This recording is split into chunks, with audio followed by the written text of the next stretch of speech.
team, I got a 69K. I removed the regular Jawa, put the Relic 2 nest in, and we tore that thing up. You have got to see this. Look at Sunback hanging in there, hitting hard. Look how hard Sunback's hitting. Look at that counter. Is that, I mean, seriously, think about that investment. A 69K Jawa team and a Relic nest to take out a 126K Geo team. It's not always going to go that way if they went after Scavenger first. If you're stuck in a situation that you can't get through, what do? You find creative ways to get through it.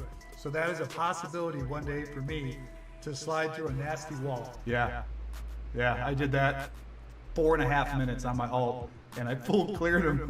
I put it all on auto. I couldn't believe it. And gentlemen, this is a little country rap, aka crap, about my fine-ass guild of Vanguard CDP. Hope you can hear me. Here we go. Stay with me, boys. Stay with me. Get that TIE fighter down. Boom. We are hot. The dynamite has been lit. Watch out, Kylo Ren. Your ass is mine. Yes. Yes. Yes. Yes, 57. I'll take it. And we got a full clear, gentlemen. Full clear. If you guys ever want a good laugh, it's on my channel. I need to get inspired to do another one. I have no rapping skills whatsoever. I'm as vanilla as they come without the ice. We can end up beating him with this team. I'm gonna shit a brick. Wait. How about more? Oh wait. That's me. Let's see. Look at this. Come on. Come on. Come on. Hit him. Greedo, multiple shot. Come on, buddy. Come on. Come on. Yes! Boom! Boom! Come on, baby! Boom! Grievous killer! They think I'm imbalanced and I talk too much, but we ain't getting no stars without my punch. Content creator unlike CG, trying to offer support to my OGs. I'm a spreadsheet guy, a geek with numbers. I love to teach, but cross me out, making my better move on. I'm gonna tell you, I'm wearing my special t-shirt. I am the Great Cornholio! Old Beavis, because the guy I'm playing today. Thanks a lot, Butthead, for the win. I'll show you that right now. He's got everything on defense, and real quick, because I got to fly through this, we've got offensive battles, 50 of them, and 65 defense. So that tells me he never shows up, and when he does, you know, he gets whatever he can get because he puts everything on defense. All right, this guy in particular, he did not have a GG account either, so again, we're going in blind. Garvis knows best, Spanky as his name suggests. Woj could use and names are confusing. Better blowing minds, also broke the mold. Silver got gold, Obi got mind tricks. Woj cracking them whips, started off the ball. Kids with the biggest balls of them all. Boom! 2 wins, Fort Mort, the Battalion. Another well-planned, well-strategized. Extremely excited about beating that Grievous with a bounty hunter team. Man, that made my day. Absolutely made my day. And looking at mine up here, was at 224,000 at the time, which would have put me at number 9 and number 10 in the same ballpark with the 1s and 2s. So I was pretty proud of that. Then I went through here and I looked at this list and I was looking at all the guys that actually have more banners than me lifetime. And almost every one of them has Skywalker and a General Skywalker and has Darth Revan stack team. I don't have either one. So my bloated account is competing with this. That's what I'm telling you guys. The strategy and the tactics, they work if you're serious about Grand Arena. So that's what I'm trying to show. Not bragging, maybe a little, but I've earned it. Slick that scoundrel, rain former council, cut up so rad, he makes his dad look bad. Freaky what a lad, gear whooping ass, real bringing class, JD would it be, 2.2 GP, baby. One other thing I wanted to show you, this is, I just started, instead of doing the old pen and paper, I have finally transitioned. I don't know why I didn't do it before, kind of like the old style. But I am now using Spreadsheet in order to plan for my battles, which makes it a lot faster for me, actually. So over here I got the offense. I already knew what he was going to place because both my opponents were on GG and they always play the same thing. So this was real simple. What's he going to play on O? What's he going to play on D? What do I need to use against his defense? What do I need to block his offense? But if you're talking about like some mid-tier team, you want to slice a mod to a 6-dot mod, it's stupid to waste it because that 2 extra speed is not going to help you. And at only a 6.7% gain or protection 2.1% gain, that's horrible. Think about the amount of stuff that you put into a mod. It's just not worth it. They're so expensive. if you're gonna do it, for me, the winner by far is the health bot. Oh yeah, without a doubt. Yeah, you watch out, Mort. Know this, I won't play the same way. Likely won't even use the same ships. Connor with honor, judge laying law. All the women call, ass on the ball. Action torching foes, Connor breaking toes. Corey fooling gear and bringing up the rear. New cadets doing best, Con do it, or is it Con do it? Oh, it goes away when he dies. Thank you. I didn't even think of that. I didn't even think of that. It's a very good point. See, that's why I love being in Fort Mort. Everybody that doesn't know something, the other ones help them out with it. That is my mantra. The battalion is, as a whole, is as intelligent as any of them out there. I know stuff you don't, you know stuff I don't. One shot. Woo!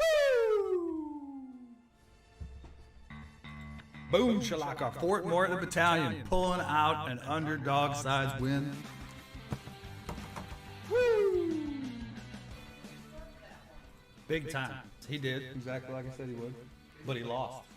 How did you lose, though? It's not a great team to take against Padme. It's losable if your team's set up right and you don't know how to play it. It's losable.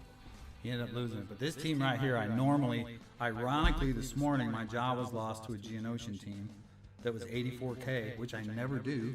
And then today, in this one, they lost to him again. I was like, what the fuck? I never lose to them. I brought in support, still lost. Very good to win this one, was it? Of course, it's always good to win.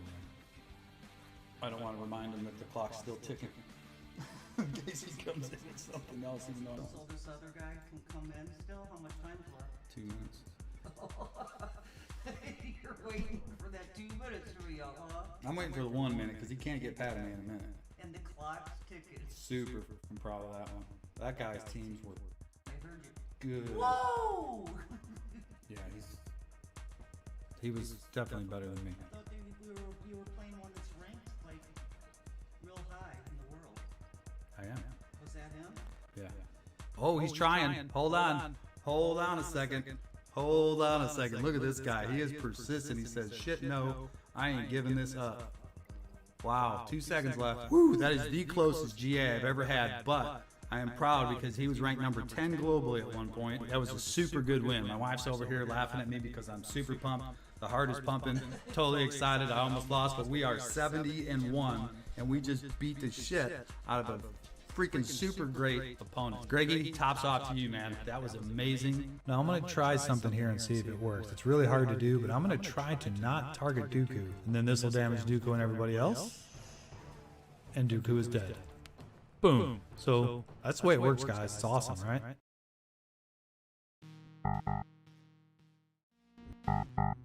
Hey, guys. Welcome back to Fort Mort. Good to see you guys today. How's everybody doing?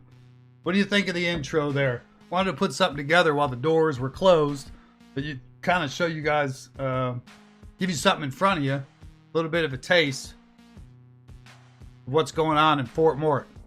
So I kind of threw this one together. My brother called me on the phone like 7 minutes ago, and I haven't talked to him in like a month, and I'm like, yeah, I gotta go, you know. Excuse me, got a little frog in my throat today, so pardon me, guys. How is everybody? How is the battalion? Everybody excited for Grand Arena 3v3? I'm excited for 3v3. Kind of sweating it a little bit. Got a reputation to withhold. How's the sound, guys? Tell me how the sound is. I kind of made some adjustments to my mic. I think if I come back here, might not be able to hear me. Excuse me. Well, we got out there, guys. I see 4 likes up there. I appreciate it. It helps me out. Get me a little bit more exposure. We're up to 135 on the subscriber side, so not bad. Had some really good news yesterday. A fine young man named That's No Moon. I'm actually going to bring that up for you guys right now. Did a killer video. I know, right? Sound is good, all right. Music is good, I'm assuming. Let's pull this up. You guys got to see this. I hope this doesn't break any YouTube things. I don't care. I don't get any monetization anyway. So this guy, It's No Moon, he's a smaller YouTuber as well. I wish I would have thought of this. This is such a cool idea. He put together a list of all the content creators and where they fall with banners. I didn't make the first list because he didn't know about me. I would have been number 10. Where are you at, Bubba? There he is. So this is That's No Moon. I'm sorry, That's No Moon, not It's No Moon. Excellent, Karan. Glad to have you, by the way. So he did this video right here, and I'm just gonna play up to, there's the top 33 content creators. So in order, real quick, some of these guys you guys will be familiar with. You got Clash, Heinze, or Heinze. I was reading instead of saying. Nev, everybody's probably familiar with Nev. Anyway, this got a lot of exposure the first time he did it last month. Darth Biscuit. That guy's probably the most similar to my channel. An older guy with kind of leans toward helping people out. Nicaeus. Gridden. Growing recently. A lot of help from Cubs on that one. Mole Lisa, everybody knows. Mobile Gamer. DPK. Cubs fan Han. Arnold at 246. Almost there, guys. Team Money. They say she's probably the best GA overall, but she always forgets to sign up. And then look at this guy. Look at this guy. You believe this? You guys got to go check out that video. It's really cool. He flattered me with what he had to say, and one of the things he said, I'm the only one from Division 3, which is really unique. Because if you think about it, in Division 1, I think they get 2,000 points. In Division 2, they get 1,600 banners, and I think ours is 12 or 1,400. Plus, they place more teams, so they're eligible for more banners. Anyway, I finished 20th on the list, but everybody else was Division 1 and Division 2. So I was really hyped and really honored by that, and he gave me a really good shout out. But anyway, go watch that video. Give the guy some love. Give him subscribe. He's sitting at what, 278 right now. So like I said, really great, unique idea. The first time that he did it, like a bunch of the content creators in there saying, hey, thanks, man. That's really cool. That's really neat. Da, da, da. And the really unique thing about it, I guess this guy's been playing since day one. I think he's from London. I'm not sure, but he knew something about 29 out of 33 guys that were on that list and said something unique about them. And I thought that was really cool. So mad respect for this guy. I'm in his Discord as well. So I don't know about Karan. I put in a lot of work. Like if anybody has seen, Zareth actually finished #1. He ended up beating out good old Maurice. But you got to see this guy. I mean, excuse me. I'm a bit of a nerd at heart, right? This guy is the total, no disrespect, but total nerd in the fashion, because he like spreadsheets everything. These guys have done what I thought about doing when I started playing, but they've been playing a lot longer. So I'm very short behind him on the nerd meter, but he's got spreadsheets of him and his buddy, all the GA battles they've ever done. So if they ever have to go back and reference, they can go back and look. And then they also did they put it out for the public to have and stuff like that. Now, the reason I didn't do it is because sometimes, like, when you do stuff like that, people don't really understand what you're getting at or where to find it or blah, blah, whatever else. Plus the time consuming, and I work full time. I don't know if he does, but a lot of work put behind that, a lot of respect. But he finished #1. And the reason I believe he finished #1 is I started watching some of his videos the last 2 days. A lot like me, he doesn't know all the abilities, right? But he's done his homework and he's put in a hell of a lot of extra effort. And the one thing he does, which I don't often do, but when I really feel like I'm in a bind, and I should do more of, is I reference to people that I know and people that I trust, or like sort of like Malik, for instance. I don't have a Malik, so I don't play Malik often. When I do, I need an idea from other guys from experience of what they've dealt with. So keep that in mind when you guys are doing your GAs and stuff. Utilize the people that are around you, right? That's why I built the battalion. Wow, we're up to 6 likes, guys. Thank you very much. But anyway, I thought that was really unique. That was really cool. Give that guy some love. Let's see, and you're going to recognize a lot of those guys, of course, but you're also going to be seeing guys that you've never seen before. Like there's this Black Mamba kid. He's pretty entertaining. Really hyper. Really hyper. Got some, like, he uses the word yoinkers whenever he attacks somebody. Yoinkers, you know. Nerds. We're all nerds, right? And as for underrated, yeah, I think I am as well. But you know, if I ever grow, that's going to change. But my battles will never change. I think my win percentage will drop. My first loss actually came, I was 40-0. No, 41-0. And in Grand Arena, and I lost in a 3v3. I lost to a Bosk that had a ridiculous amount of health, and I didn't realize at the time that his second Zeta, how it worked, so he never lost the taunt. And Boba Fett just absolutely executed all my guys one at a time as I tried to get through him. I couldn't remove the taunt. I kept trying to remove it, doing work when I should have been concentrating on taking him down. And honestly, I took the wrong team in, because if I'd have known that, I'd have found a workaround. But I ended up not getting through that guy. I went to 41-1. Then I went on a, what was that, 41-1. Before I lost again, I was 69-70, 70-1. So I lost at 70-1. I went to 70-2. And then I won my next one, lost my next one. So that put me at 71-3. And we haven't lost since. So where are we? How many GAs have we had? 7. So 84, 3 losses. So I'm 81-3, whatever that percentage is, somewhere around 95%. But I always worry about 3v3 because it's a very unique thing, right? And that's what I want to talk about today, guys. I want to talk about 3v3 and kind of get you guys' feedback. Maybe we'll learn from each other as we normally do. Everybody type in chat. Let me know who's out there, guys. Don't be shy. Here, I got a message for y'all.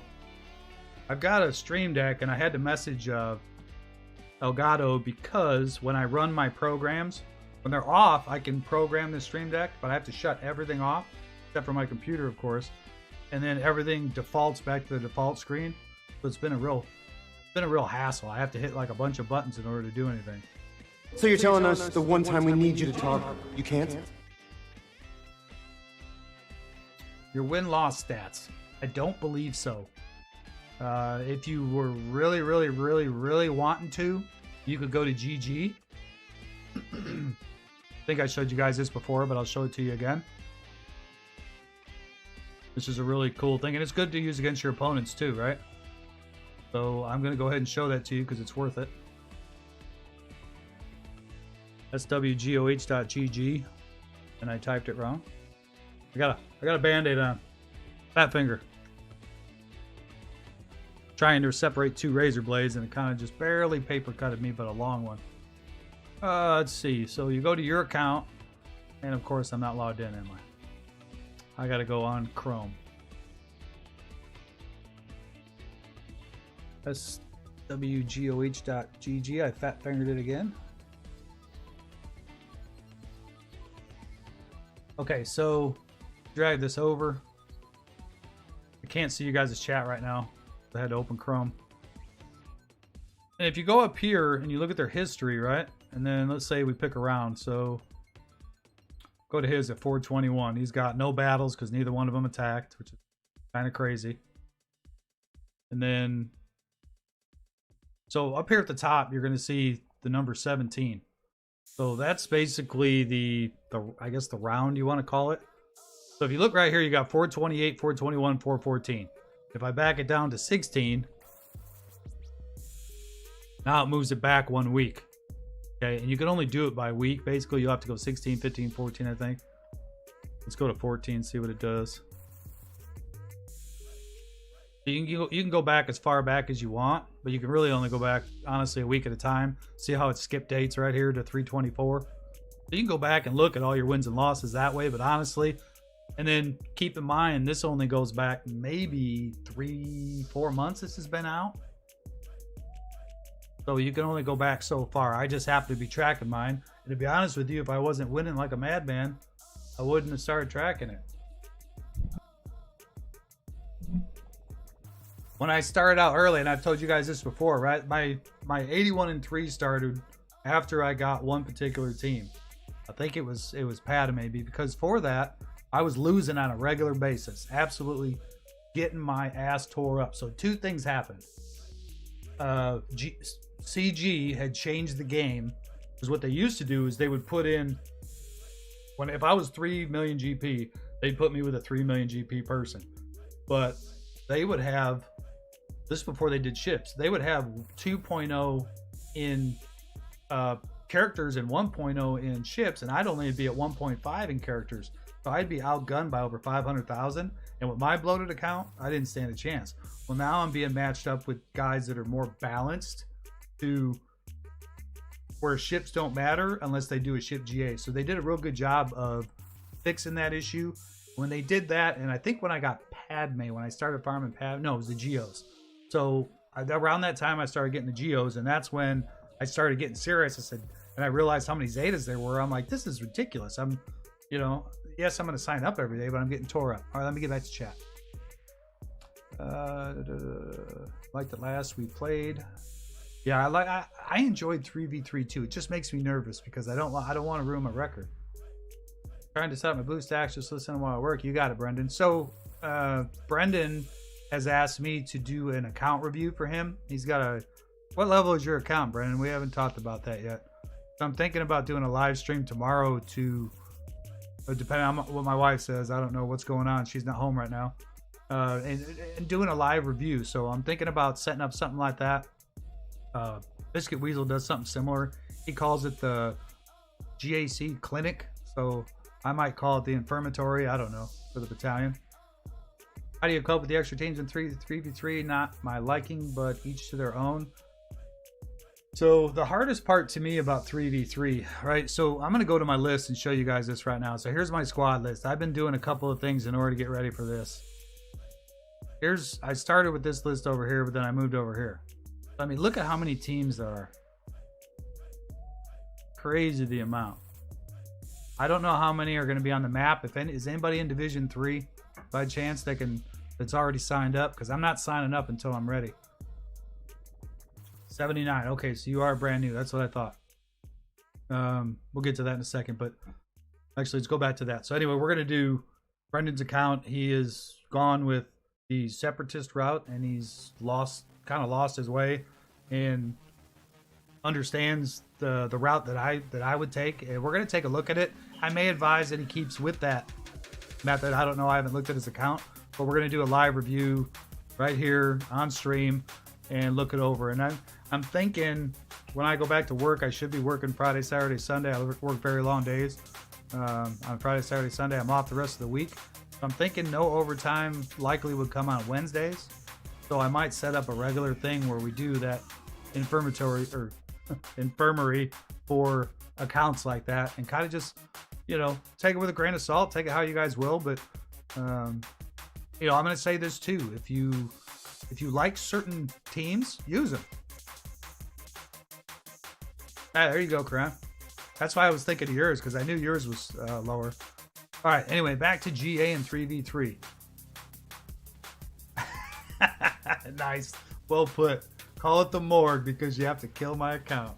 Nah, dude, you're way ahead of the game, man. Think about it. You're in so early, you honestly couldn't have hurt your account that much. Not like the bloat that I've got, right? Yeah, I'm going to say that too, guys. I am super proud. I mean, extremely proud of my bloated account doing what it's doing with the record that it's getting. Even amazes me. I can't tell you, most of my GAs are close. If I went back and looked historically, do you guys want me to go back and look? Would you guys like to see that? If you do, let me know. We'll go back and look a couple of weeks. We'll see the 2 losses I took. And the 2 losses I took, I should have won. I should have won. It was on me. I made a mistake. Yeah, I've made mistakes before. They just ended up costing me. But I made a mistake. One of them was inexperience. That was my first 3v3. The other 2 were a little bit of both. Inexperience and my mistake. I should have been able to beat them. But I did learn in each one of those losses. I learned something huge, like for how to take out a Relic 7 Malik with a crap team. In that one that I lost, I should have won. When I got to the back wall, the bugs were back there, and I knew it going in. It was on my sheet. I knew not to use Nest. I knew not to use her. But I was sweating balls trying to get through that damn Malik. But I wasted her, and it ended up not even doing me any good. So that was a tough loss.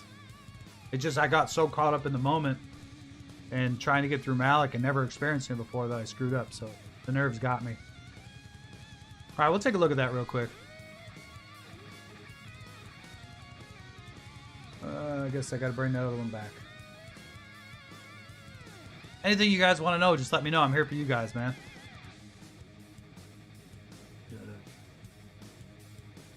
And don't worry, the good news is nothing dirty is going to come up here.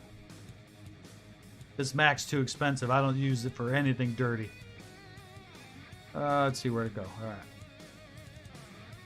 And it popped up on the other page. Fabulous.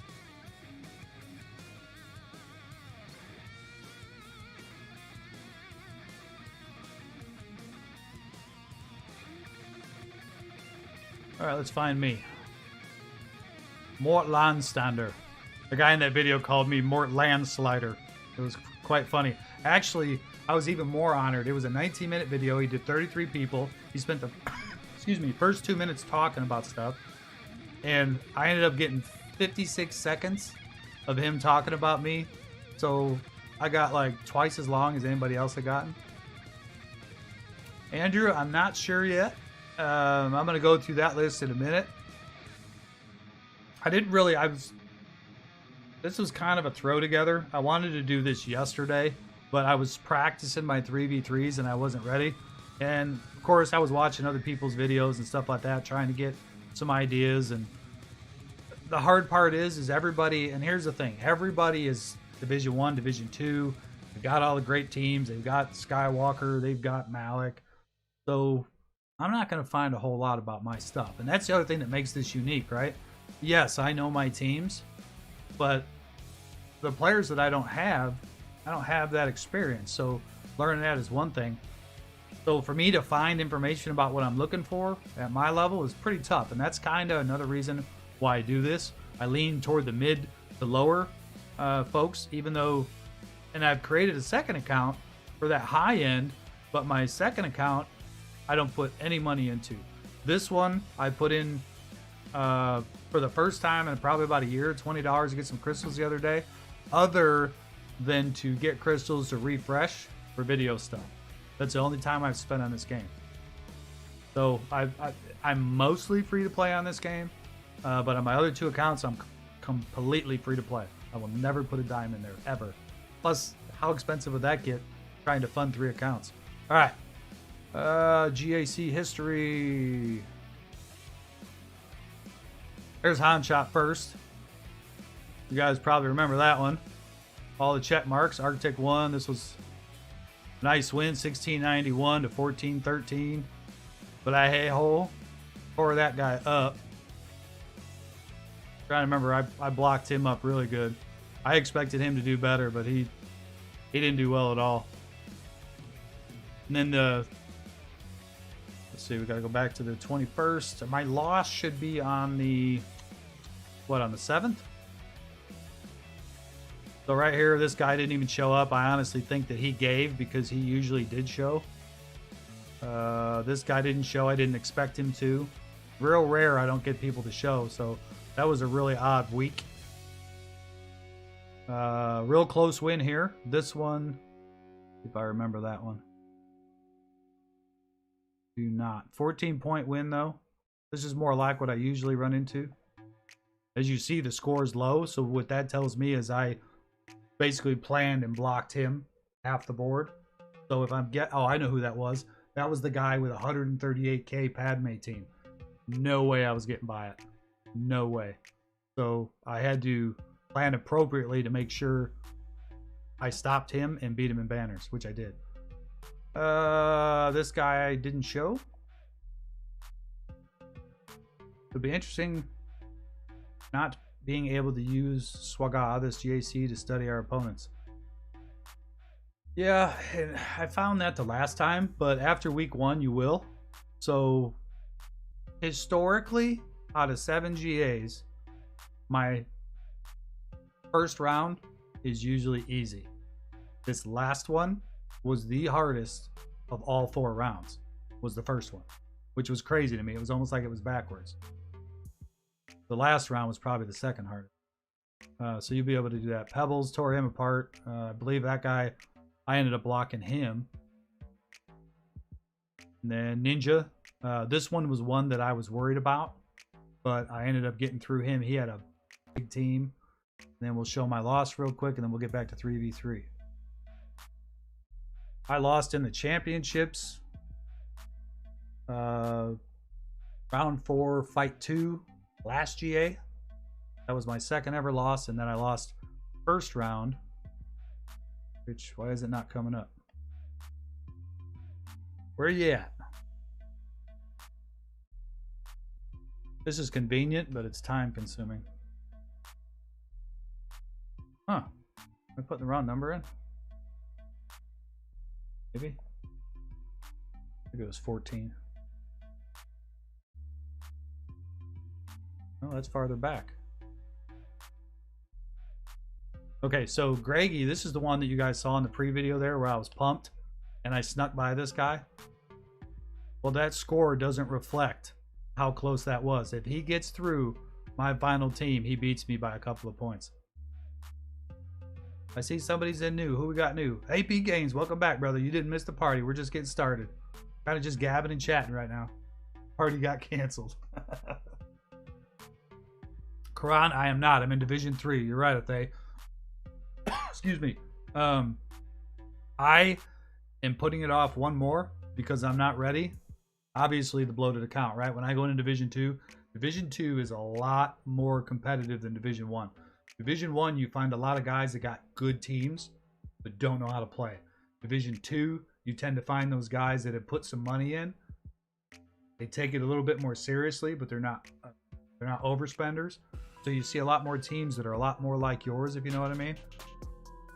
So I have put it off one more time. I just relicked ARU and Bosk, and I'm sitting at the bare minimum to make this GA. I actually had to take gear off of some of my characters, like Biggs and Wedge. I won't be using them this time around. It hurts their ships, but I don't really use their ships except for backup. Phoenix, same thing. I pulled gear off of them. I do use their ships, so it's going to hurt me a little bit. But I was willing to take that chance. Anyway, Greggy right here, and then I took a loss to Geo. This guy, I was 99% sure I wasn't going to beat.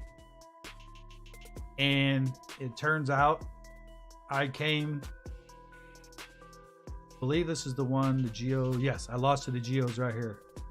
This Darth Revan right here, I took down that team down to just Malik. And I couldn't figure out a way. It's not showing all my battles. That's stupid. Took him down to 3 with Padme. Took him down to Malik with a CLS, which I thought CLS would take him out. I was wrong. Battled him here with these guys right here. Oh, so Ness did end up getting me the win, but I don't think she was necessary. But by using Ness there, this was a 95k Geo team. And my job was, the guy went directly after Scavenger. And my day was over. I couldn't believe it. I was this close. And of all people to go after, he went after Scavenger. I was just like, are you kidding me? So that ended up giving me the loss because I used that nest. I should have kept going, trying to get rid of Malik another way, and I know how now. And the worst part was I brought in a what do you call the method? To hide the nihilist. So I tried to hide the nihilist. Excuse me. I used Magna Guard, and Magna Guard went down one hit. So I'm down to 3 tanks. And those 3 tanks kept him up the whole time. But every time a taunt came down, Malik went, I swear to you, every time at Nihilus. And he life drained him. I thought he was going to kill him, and he didn't. And then Nihilus got his life back. And then it came down to Nihilus had 30% life back. Or 30% turn meter left to go. And he was going to annihilate Malik. Kanan's taunt dropped. I had all tanks. His taunt dropped. And he went again right after Nihilus and killed him. I could not believe it. I was this close to beating that guy. I was so freaking mad. But it happens, you know what I mean? But I learned in that one, I should have brought Shore Trooper in because I was, at the time, that was when I was, like I said, I was nervous and trying to get through it. At the time, I even remember thinking it. Shore Trooper. And I'm like, no, I don't want to break up Shore Trooper because I may need him for the M Troopers. Well, I didn't need him for the M Troopers. I had plenty for the back row if there was garbage. Why I didn't pull Shore Trooper out of that team and sacrifice him, which I would normally do, I have no idea. If I bring Shore Trooper in, I dominate Malik. I mean, Malik wasn't even hurting my tanks. As long as I kept the taunt up, I had to keep the timing. So I screwed that up. That was on me. Yeah, I don't ever foresee getting gas. Well, I shouldn't say that. It'll probably be... knowing me, because I farm my platoons for my guild and stuff, it'll probably be at least 6 months before I even sniff gas. I've got a lot of the characters and ships already, but I don't know. And I've just got Shock T, so I'm like, that's the one thing I hate about Shock T. You're gonna get her, which I'll probably move her over to Padme team eventually, but I'm enjoying Shock T and learning that right now. Anyway, there's my losses, guys. Let's get rid of that. All right. I'm gonna take one of these off my ear here. So what I did was I went in I think it was Friday night. I started practicing 3v3, and the way I was doing that is I ran the bugs. I ran the bugs all the way through my Galactic War to stage 12. And the reason I run the bugs is because the bugs don't lose health and protection because they keep feeding themselves. So if I wanted to use the bugs or anyone else, if I used anyone else coming up, they'd lose health and protection. But I wanted to practice 5v5. Sorry, 3 versus 5. Well, of course, I already know how some of these teams are going to do, but I was experimenting, trying to figure out, okay, what kind of synergy are we going to have? So when you talk about 3v3, there's a lot of things. End all be all put out a real good video today, actually. I agree with most of what he said. A lot of it, sorry, not a lot of it, some of it doesn't really affect at my level because he's such a high level, probably 5-6 million. But one of the things is you don't always have to use a leader for a leader ability. So you may throw in, you know, three guys that don't have a leader ability because their kits work together. You could be light side, dark side, all opposite, and still have synergy. I'll give you a great example. So one of the teams I was testing was Greedo. So now he does have a lead for the Scoundrels. Greedo, Han, and Chewbacca. Now, Greedo has it. I'm actually going to pull that up right now. I want to show you guys that. The damage in this is absolutely redunculous. So Greedo's got some leadership for Scoundrels. Can't do it that way. Obviously, you guys know Han and Chewbacca. They're Scoundrels, so they get the buffs from him. Where you at? Scoundrels.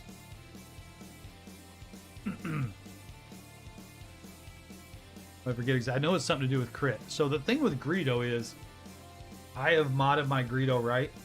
I recently just changed him up some more. His crit ability, each time he crits, where's it at?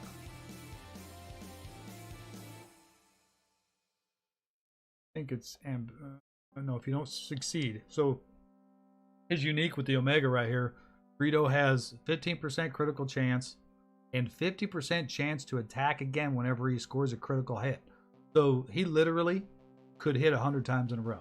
I've seen that I remember 9 times I've seen him hit twice. Yesterday I had him hit 8 times. Sometimes he'll hit once, sometimes he'll hit 4. It's super random. But the other day I watched him hit Bosk from full protection to health. That was crazy. Not full, it was probably about 70%. That was ludicrous. And then his leadership, Scoundrel allies gain 50% critical damage.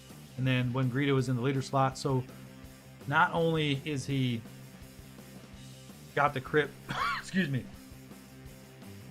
I've got tickle in my throat. What was I looking at? So I raised his crit up right here. His crit chance is 77.36% to try to get more crits. Now it's not guaranteed he's going to shoot extra, but he can. So now you've got Han with assist with Chewbacca, and then Greedo. So it's a crazy combo.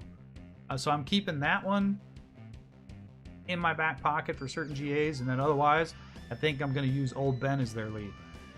The reason I say that is Ben's going to be able to throw up the taunt and or ability block, which will be able to help you last a little bit longer.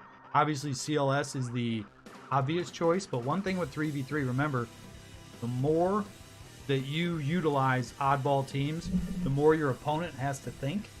And if he's got to think, he's going to make mistakes, just like you will. Congrats on GMY, brother.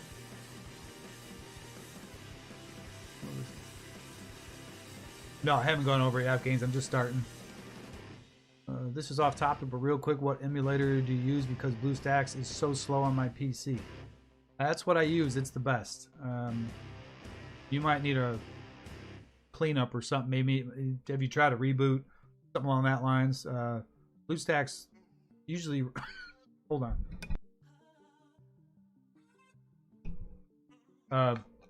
I haven't had any issues. It crashed on me one time so far. Thank God, not in battle. The whole reason I even got BlueStacks is because my phone with battles, ever since I got my phone, it crashes, so I can't even play on my phone. I can do dailies and stuff, but I can't battle.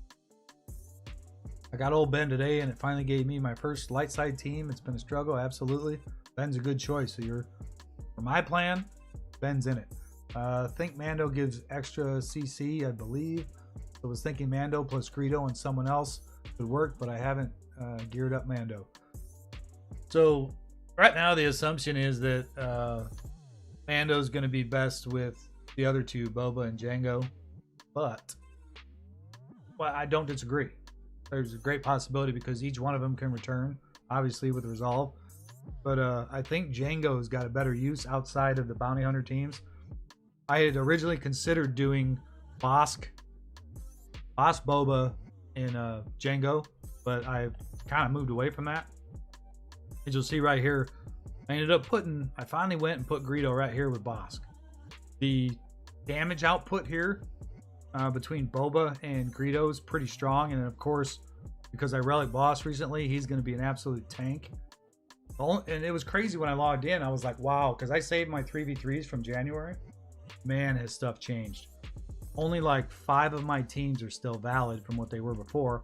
One of them being KRU, Unmasked and Masked, and then Fox.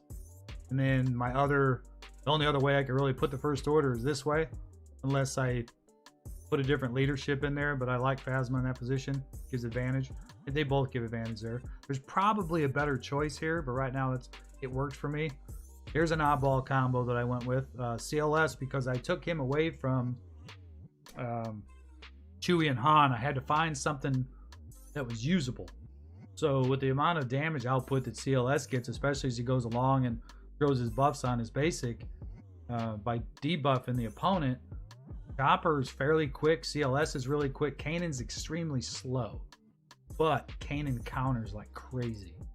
So, and then he also re-puts up protection on Chopper, so which is nice to keep him up tanking. So that works out really good. I was actually surprised how well that worked, and I'll show you guys that in a second.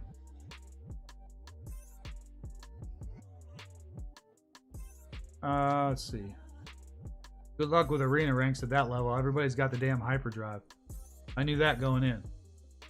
There's no way I was going to make it below 500 for quite a while. Especially if you got the Separatists, you can do fairly well in arena. My new account, I think, sits around 500, but I only do the 2 battles a day, and that's it. All right, I tell you what. Let me show you this team right here. Guess I got to go to the battle. Back to Galactic War. Now, the thing with the Galactic War, Friday night I was doing this, and I was doing it with Anakin, who's Relic, and he literally wiped out. I had a whole First Order team. Like, this is an oddball one here, but it was perfect. I had the First Order. I'm like, this is great. Because I got a full synergized team, and I can see how a 3v3 team does. And I got some damage on him, and all of a sudden Annie comes in, and I'm like, should I not? And he did his mass AoE, and he wiped them all out, and I was done for the night. I was like, are you kidding me right now? So I had to wait another day. And then yesterday's was terrible at the end here. But at the end of Galactic War, these teams always add up to about 80,000. So you kind of have an idea where you're sitting. And then, of course, you can look at the gear. There's gear 11 here, gear 11 here, 9, 10, 10. So they're pretty decent. And so let's go ahead and go in here. And I really like this combination. It's a super challenge. You've got Ben, who can taunt and ability block. You've got Yoda, who hits like a damn tank.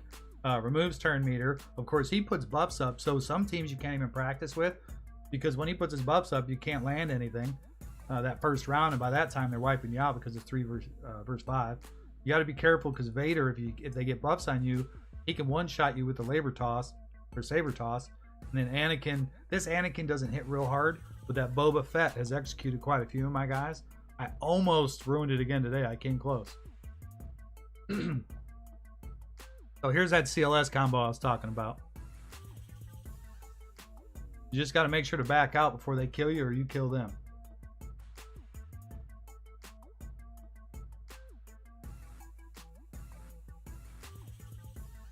Now the other problem with that Separatist route that Arnold's taken is you can't get GG early. You got to farm B2, which is an absolute mess because you got to use the tokens to do it. I've got better use for the tokens right now. There's so many variables to that.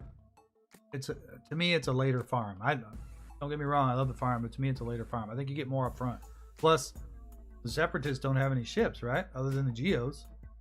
So you'd have to use the Geos as well. You have to farm them as well. But to your point, there's no light side, so that's tough. All right, let's see here. So we'll start smacking. We got tenacity down. Throw a taunt up. There goes Anakin. Then I'm gonna, because he's got the taunt up, pass over some protection. There goes Vader. Can't touch me. Let's see. I can remove buff for attack here. I'm gonna go ahead and that's a dot. We're gonna remove that. I like this because Kanan, when he starts a taunt, he starts countering. I'll remove the buffs off Yoda so we can get the kill. Then he dodged. The good thing about Yoda, just in time, he got his buffs back up. All right, resisted the ability block. Now I noticed like Kanan with certain characters, right? Because certain damages heal him, like kind of like KRU, and some of them actually heal or hurt him. So right there, he didn't get hurt.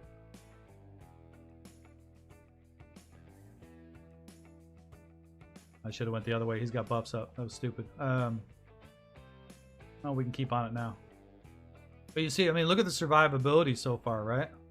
Throw up some more protection. And whenever you throw protection up with Kanan on another character, he also gets equal protection there, so that works out. Go around the taunt. Gonna remove the taunt, all his buffs. That's a nice one. You got the Dispel. The other thing about Chopper, if you got a droid out there, Chopper's Dispel stuns droids. So that's kind of cool to know too. I went through and did a lot of homework this weekend on all abilities on all characters. Man, that was a lot of work. Not that I say I'm going to remember it all. Go ahead and get the taunt back up. This dispels buffs. And these characters, guys, the only one that's leveled up right now. Matter of fact, I don't think I have any gear on one of these guys because I had to take it off. We'll check when we're done. But CLS is the only one that's geared up, honestly, and he's only G11, if I'm mistaken. So you're looking at G8, G8, and G11, and we're taking on an 80k team and handling them actually pretty well. I want the protection, actually, because Kanan's low. Put it up on Chopper. So this is what I'm talking about. You guys can go in and practice. Go ahead and remove some buffs.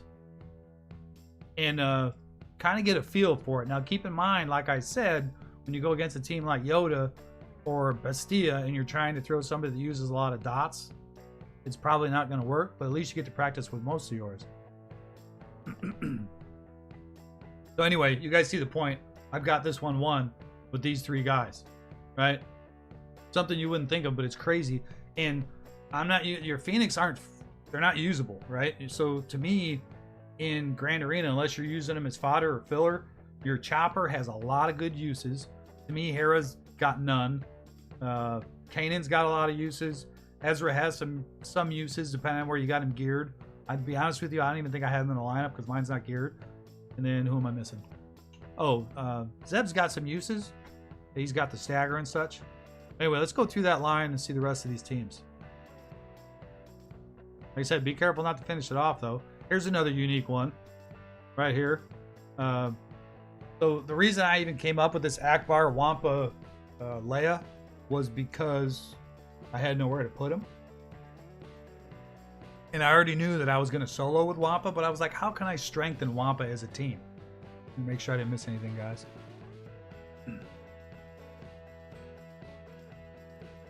Yeah, he's doing fine, Karan. It's just, I think he just needs a little guidance. It's hard being a new player in this game. I was dumb. I was as dumb and ignorant to this game as anybody, I'm telling you. This fat bloated account. Collector, that's all I was. Collect, collect, collect. I think my wife just got home. Hi, Coco. Alright, here's another one. This one I really like. Really like, and it worked really well yesterday. But because of Yoda, I don't know how well it's going to do. But this is obviously the Emperor, right? Go into here. Emperor and Sith allies have 35% potency and 35% max health. The health obviously helps out with Shore Trooper. Shore Trooper's nice because he heals. Every time he taunts, he heals. He's also a pre-taunt, so when he comes into the battle, he's a pre-taunt. So they cannot, unless they are Boba or somebody, cannot target anybody else but Shore Trooper, and he's a beast.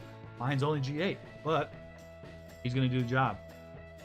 Your opponents have minus 35% potency and evasion, and also keep in mind that these guys are good against the rebels as well. A lot of dots, and the other reason I kept them together is because, as I've learned recently, how well shock works between Bastia and Emperor Palpatine. So a lot of quick damage.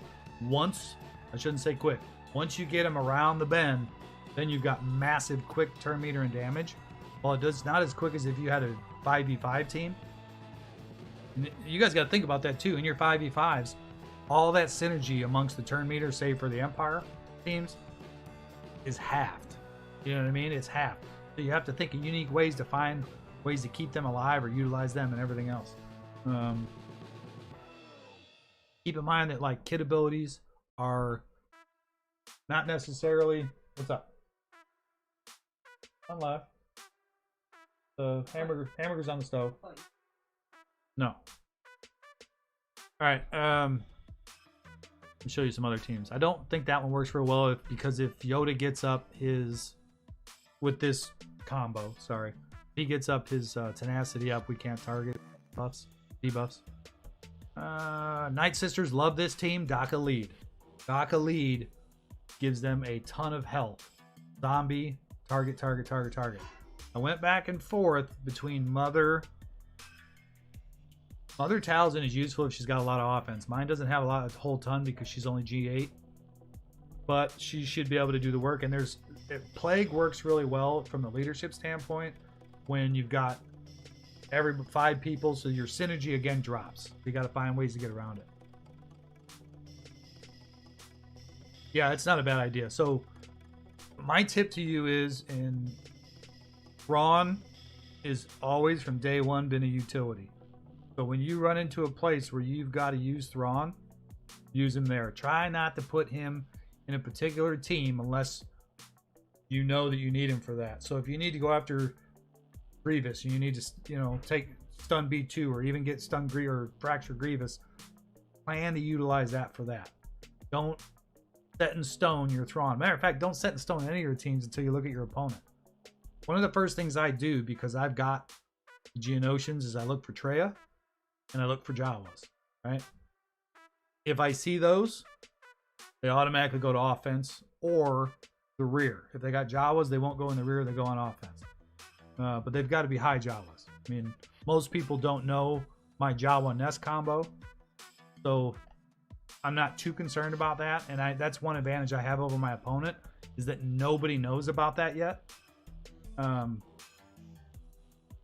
So I'm not too worried about that. But as for me, my opinion, like right here, I put Thrawn, and this team actually worked decent last 3v3, but I used it last. So when I got the back row, or if I couldn't get through something, I need to utilize him, I'd pull him off that team. I did not make him a planned team. You know what I mean? This team worked out pretty well. Tarkin, Vader, and I think that's Veers, if I'm not mistaken. Originally had Stark on there, or maybe it was Veers backwards. So Stark is in there now. The M Troopers aren't going to do any good as a 3v3. They're just not. Yeah, you won't see them very often.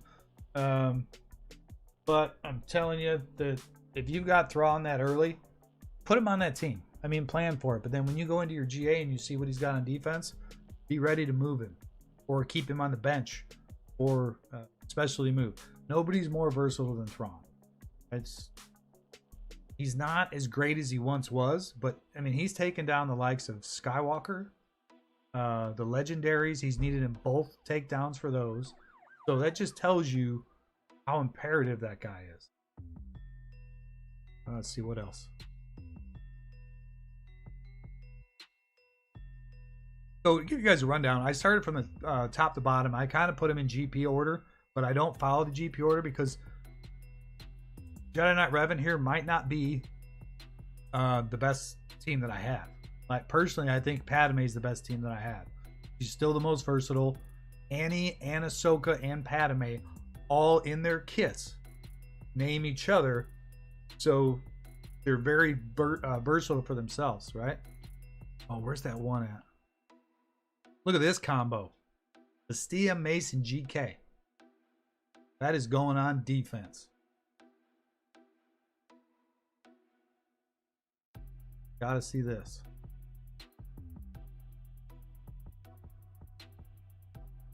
We'll play it on auto. This is the other thing I did too, guys, is I tried to play it manually, and then I go back in and I'd play it on auto.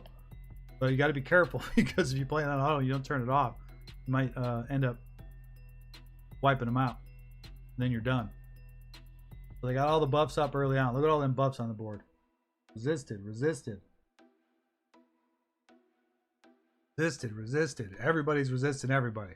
So now it's just a matter of who's going to get through all the buffs or whose buffs are going to drop off. Boba Fett does a good job there of taking that down. And again, this is an odd combo. Boba Fett in there. You guys remember early game? That guy's a monster in those oddball combos. Look at this. Mace rework my ass. Look at that guy. Tearing him down. Now granted, my Mace is G12 because of the ships, but the other thing with, if you guys didn't notice, Bastia in her kit, when she's in a lead position, all tanks get a pre-taunt. So starting this battle, Mace and GK started with a taunt. Hey, there's Steven. Glad you could make it, buddy. How's work? Everything going all right? Mr. Essential right there, my man. So I think we can agree right now, this battle's over, right? That's going on defense. That is a crazy... Look at what they just did to them. Look at my life pools. I'm just now out of my bonus protection. Now, granted, these guys are level 11 and gear 11 and gear 10, but there was 5 of them. 5 of them. All right? Hell yeah, Brandon, what'd you tell him for, dude? Oh my God, I was going to wait and tell him he's got to go back and watch it all. All right, just remember to retreat. That's crazy, right? Yeah, GK's great. I struggle with GK. On my Padme team, I've gotten closer and closer to him not dying, but he always seems to be the meat bag that always dies before I get the win. I'm getting better at it, though. Tired to the bones, man, yeah. I feel you, brother. I feel for you. I'm in a fortunate situation right now, but I'm going back 2 months before my employees because I'm in management. But oh well, that's what I'm paid for, right? But look at that crazy. This is one of probably my best finds. Was this Bastia team right here? That kit pre-taunts both of these guys. They both get, because they're Jedi and light side, or meditation, battalion meditation, whatever it is, and then they get a pre-taunt going in. So that was huge.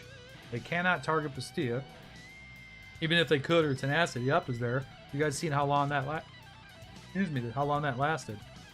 This one here does not belong that high, but this was pretty much scraps. I'm still trying to figure out where I want to put them. Last GA 3v3, I struggled where to put them as well. I was kind of pleasantly surprised on how well C-3PO did with the Ewoks.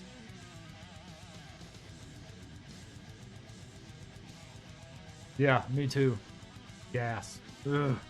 He gives me gas. Let's see. So then, like I said, I told you guys, I went back and forth. I originally was going to split Chewbacca and Han up. Oh, the other reason, what I was telling you guys about earlier, was the Greedo leadership with Chewie and Han. Another reason I really like that team. Chewbacca throws guard on Han and the next lowest guy. So in 3v3, Both the other guys have guard. So he can't be crit. That was in my closet. I had no idea. Must have been what's her name's. Nice. Where's I at? Oh, sorry guys. So I didn't show you guys that team. We got to do that. We got to do it in Greedo and Han and Chewbacca. It's crazy. We're gonna do that right now. I want to do it so bad, but at the same time, Ben is super versatile. Old Ben is super versatile. So I may, in my GA, end up using that combo on offense. Either way, it's going on offense, no doubt, because you need that high-powered offense. But I'm really looking forward to bringing that team in and blasting somebody to bits. So Greedo lead, Han Solo, Chewbacca. Maybe we'll get lucky and we'll get to see Greedo hit like 8 freaking times in one shot. Alright, so in this match, Yoda's going to be the one that's going to be the biggest pain. No, you see, you got guard here on both of them, so that's huge. They can't be crit. Yoda's going to put up buffs, which Chewbacca can pull them down. But to me, the biggest threat here is going to be the debuff. So it's either going to be Vader because he can saber throw us, or it's going to be the execute from Boba Fett. Well, either way, let's get him. One take. All right, buffs are up. Chewbacca will remove them. No crit because they can't. Oh, I hate to waste. I could kill Boba right here, and I should kill Boba right here, but I want you guys to see Greedo unleash. He only went once.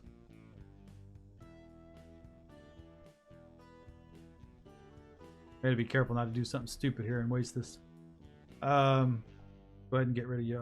Yeah, Han shoots through foresight, so Yoda's gone. That's nice to know, right? We're getting health back with every hit. All right, we lost Han, mainly because I didn't kill Boba in the first shot. Let's see if we can get a double tap. Oh my God! Come on, Greedo. Oh shit! Stop. Whew. That was close. I just really want to show you guys a double tap or a quadruple tap. Of course, the first time I go in, he gets none. Let's see. Almost got Yoda in the first frame. Buffs down. That's the second time I had Yoda dodge that ability. Wonder if there's something to that. Obviously, you're probably not going to get it. He got 2 shots there. Look at all them debuffs. That's why I don't like this matchup. I could end up losing these guys in here just from that. Where's our turn meter? I think we're okay. Probably should have killed Yoda first there. Definitely don't want Vader coming up right here. Alright, we're going to bow out for now. But the damage output is crazy on that one. But if you... For the security of it, if I put in Ben, it goes a hell of a lot smoother. For this battle in particular, but depending on which ones we're going to do. Who you're going against is going to decide what you're going to do. So we got the Chewbacca assist, Han Solo coming back. In this case, I'm going to go ahead and stun Vader. Ability block everybody to keep the buffs off, and we got the assist from Chewbacca. This is crit up, which I didn't get a chance to do in the other one. Go ahead and take Anakin out. Close. You can see it goes a lot smoother. The ability block I always start with most teams rather than the taunt. All right, no more assists, no more counter. Stop. On to the next team.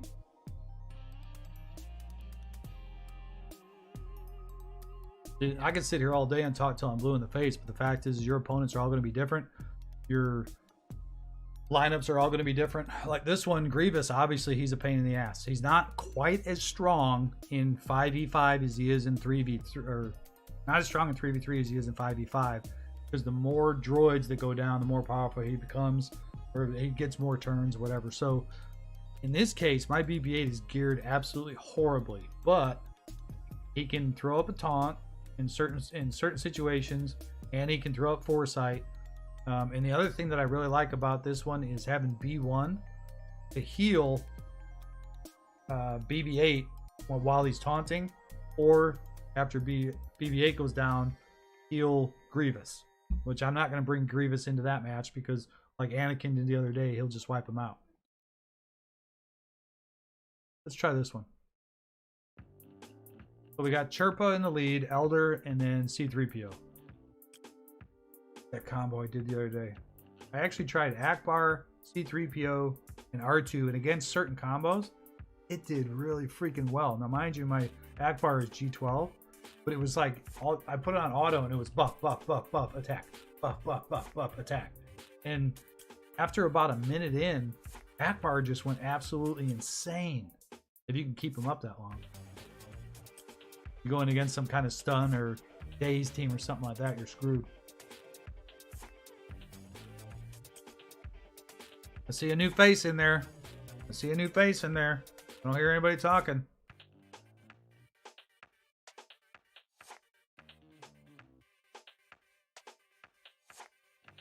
Oh, my thing's not working. So you're telling us the one time we need you to talk, you can't?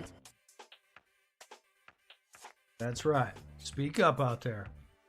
Geo team, I'll show you in just a second. So I bounce back and forth between that, and I don't consider myself a Geo specialist because there's so many variables to that team. That, to me, may be the most complicated team in the game. They've got so many abilities, but I'll show you what I'm thinking. I've got one for O and I got one for D. Another reason why I didn't really go out of my way to find those two guys that were with Asajj an actual home. 3v3. Hey Q Cub, welcome to the chat.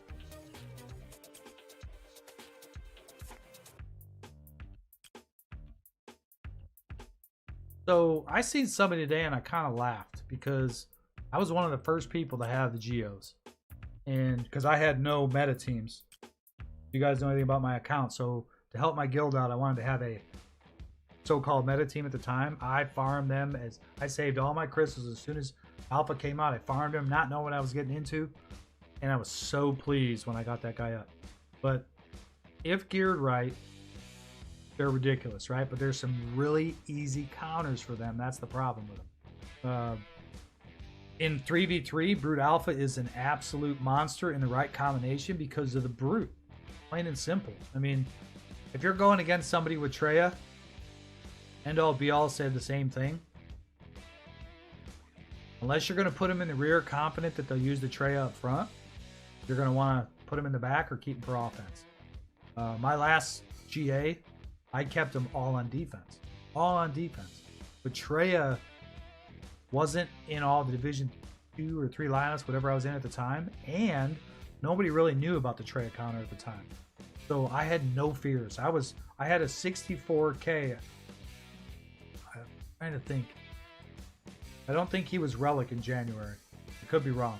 But he was my highest team on defense, and I think only one guy got through him.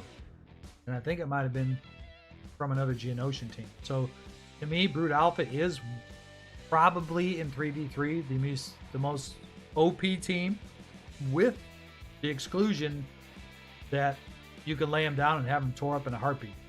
So that's a matter of where I tell you guys to do your homework. At least look at your opponent's teams and see what their lineups consist of. And I'm trying to think of some of the ones I look for, right? I look for Nest. I look for Wampa because I don't want to give up a solo. I want a solo because I get more banners that way. I'm not going to give him a free win. If I'm going to give him a free win, it's because I'm playing trickery. I've been known to throw a Phoenix up front to allow him to have it. That's rare. Very rare. Normally, I'll throw something up where I get him to use that nest and work on that. All right, Brendan. I will message you. Work on that blue stacks and see if you can get that fixed up.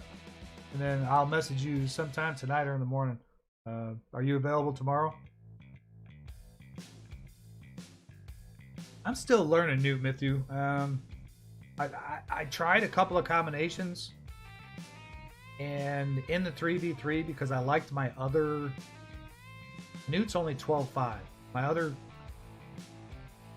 I think I put Asajj, Newt, and Dooku together, and it worked okay. The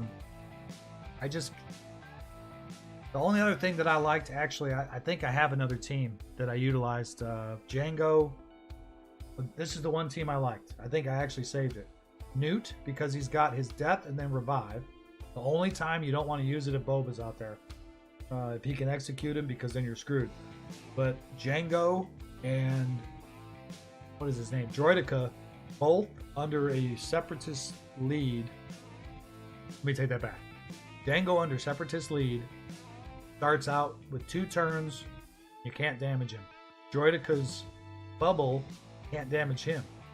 Newt, once he dies, goes into stealth, so the only person they can damage is Newt. So it gives you kind of a quick, no damage team. You're going to lose Newt. Let me take that back. Newt goes into stealth after his first death, and all they do is attack Django and Droideka, doing no damage.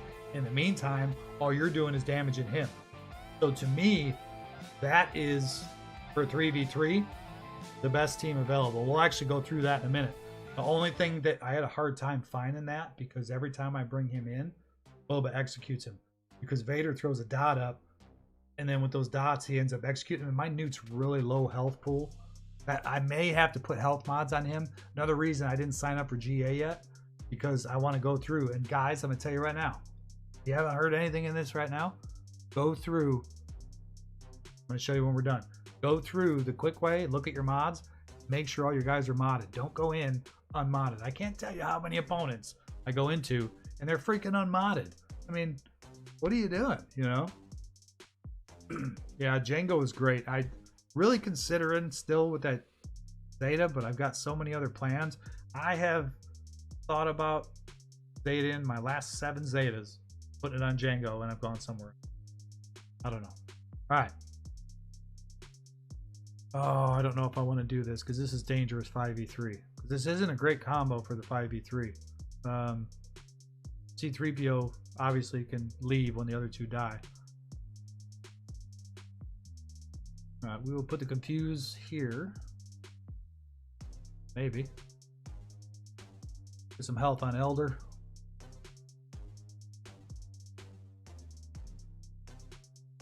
Dum, dum, dum, dum. Dum, dum. Gotta remember their abilities, why I did this. Gain turn meter, which you always like. All allies recover max health. We don't need to do that yet. Plus they get retribution. That might not be a bad idea right now.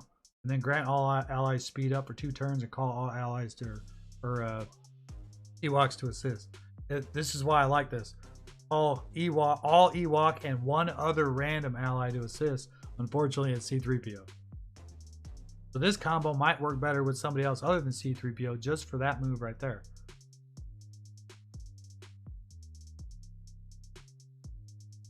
Alright, we're getting a little hairy right now, but you'll see we've already got Yoda down with just these 2 guys attacking and C-3PO buffs. I'm not going to chance that I ruin that. So I'm going to go in here right now. We're going to take a look at my mods. And another reason why I didn't join the GAC is because of 3v3, I would really want to do my homework. And I may have to move a few. I'm not going to spend all day trying to. I almost screwed that up. I almost joined. I'm not going to go around all day and try to figure out all my mods. It's just I put enough time into this game. I can't do it. You know what I mean? When I have time, I will. So if you click this button down here for mods, quickest way to look. All right, so I just go through real quick and make sure that there's not a single mod missing. The easiest way I do it, see that gold box in the middle right here? All right, just kind of eye that gold box. That gold box is not gold, it's black or blue, and you're missing a mod, or it's not leveled. So right here, see this? Oh. So I'm missing a mod on first order officer, so it's a good thing I looked, right? Enable hardware virtualization in BlueStacks. Philip, thank you, buddy. Appreciate it. I'm gonna have to pass that on to old Brendan. I'll make sure to do that. Hardware virtualization. Welcome to the stream, brother. By the way, see if that comes across. I need to put one on first order officer. There we go. You guys see I pulled stuff off of Karth there. Basically, my whole OR team is stripped. Half of my Phoenix are stripped. Zeb and Hera. That's the only way I could stay under. Then I stripped. Oh shoot! I actually stripped. That's why Newt's so low. See, I need to gear him for this GAC. I got room. Excuse me. Wedge is stripped. Princess Leia is stripped. Ezra's stripped. Dahani, Zalbar. So right now I got to put gear on 2 guys. But fix yours too. I'm actually going to take a screenshot of that, guys, and send that to Brendan in Discord. If you guys aren't in Discord, feel free to join it, my man. Give me 1 second. I'm old and forgetful. All right. Let's go ahead and put some gear on Newt right now. And I want to show you guys that team I was talking about with Droideka and Django. They can't touch him. Crazy. And of course, in 5v5, they're going to get a lot more turns. So they're going to put up some more damage on you, whatever. But when you're in a 3v3 situation, obviously I'm not going to take Newt against a 70k team. I'm going to take him against something that I know I can beat.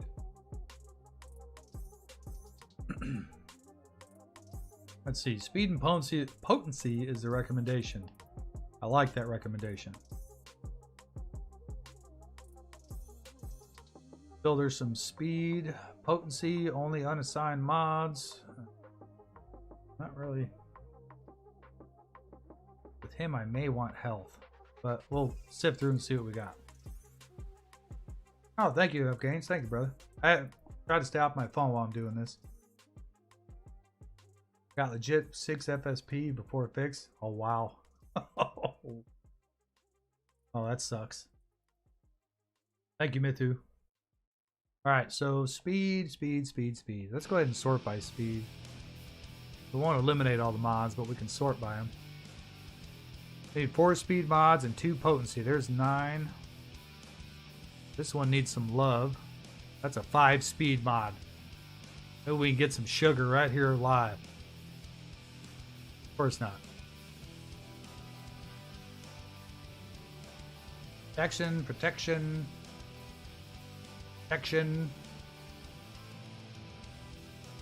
Huh.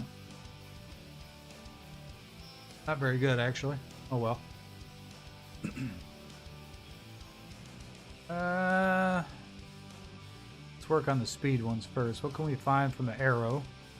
Speed, offense, defense, potency. That's got about everything I need, so that's going on.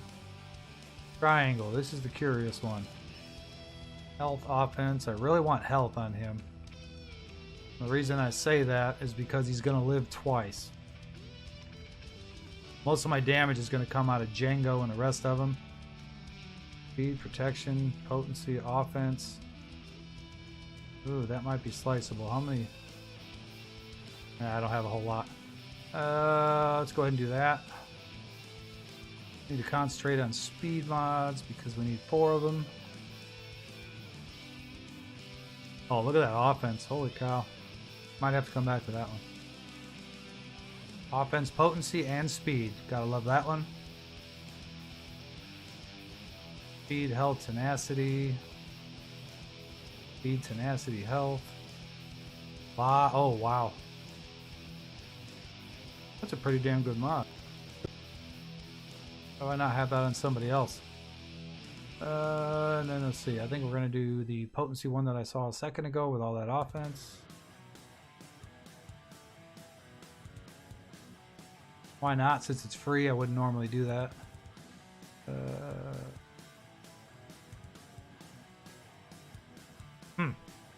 A lot of potency there as well, and some offense and health and protection. I like it.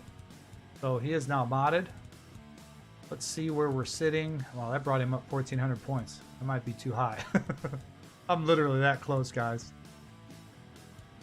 Okay, so I don't know how it works. This I do know.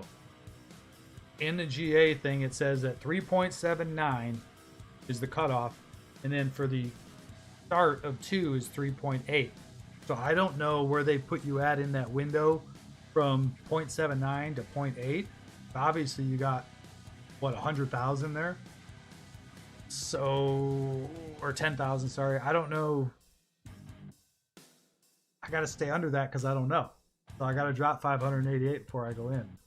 That sucks. You know what? We'll find somebody. I won't do that during you guys' time. But let's go ahead and give a run at that team I was talking about. What is this? What is this? I've never seen this before. I have no idea what that was. Huh.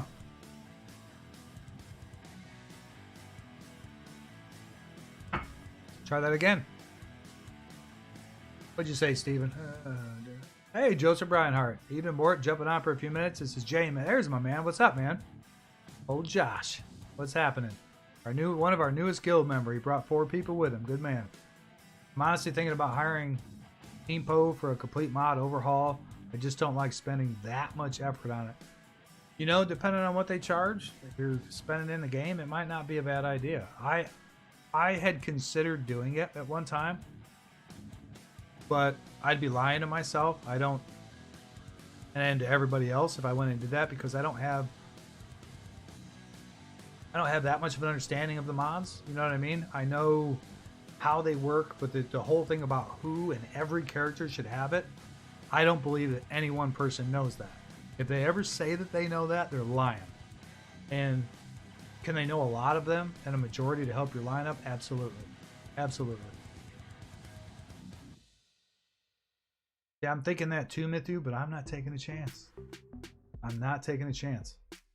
You know, one of the things that bloats me, guys, is my ships. And up until this GA, my ships have made me in ship GA. Now that the negotiator's out, it has screwed me because I don't have the negotiator. Halfway there. Once I get the negotiator, I'll be a dominating force again. Because I'll have not 4 fleets, but 5. Because I've got that many damn ships. That's how bloated I am. Another reason why I want to wait, because I'm hoping to have negotiator by that time to go into Division 2. If I go into Division 2 without negotiator, I'm going to be in deep trouble. 3.8, you're in Division 2. Not much. Get up. Oh, the trucker man. All right, let's go in and do this. Sorry, trying to catch up with chat, guys. Doing 12 things at once. Oh, J-Man, I was showing him just kind of some unique, couple of the unique lineups that I came up with. I mean, everybody theory crafting, different levels, different teams. I mean, keep in mind too, guys, like, right? One team might be awesome for me, but it sucks for a guy in Division 2 or say Division 4 because they don't have Zetas on it or they don't have Omegas on it. It makes a huge difference. If you don't believe me, go watch that video I did on how to get Thrawn. The minimal amount of Omegas. If you don't put any Omegas on, you're not getting Thrawn. Ivory Mods. How do you tell if they don't use Ivory Mods website or similar websites to figure the mods? You can do it. That's a good point, Athay. That's a very good point. But to shoot it back at you, how do you know the guy that programmed that site knows what the hell he's talking about, right? Unless it's coming out of CG. And honestly, I'm going to say this too, and I don't mean to dog CG because I'm not like everybody else that dogs them. I saw a post where they basically said there's a lot of variables behind that, whatever else. You just need to do. And the way they worded it, it told me they weren't 100% sure how it worked. All right, Greedo. I've already lost what team I was going to do, guys. Somebody remind me. Oh, Newt. Clear this out. Separatist. So this, I think this can be nasty. Now keep in mind, Again, like Boba Fett is a huge variable because if he gets executed, it's still work, but it's not as strong. So everything that Newt throws up, what they call the extortion, every time he gets to throw extortion up, all the other two in the meantime are invisible or unhittable. He's throwing extortion up. They're spreading it. Now there's all the separatists, while they're invincible, once they come out of that, are overpowered because of his extortion. So it is a, what's the word I'm looking for? It takes time to get where it needs to be. I see a lot of new faces in there, guys. Say hello. Somebody say hello. I got something for you.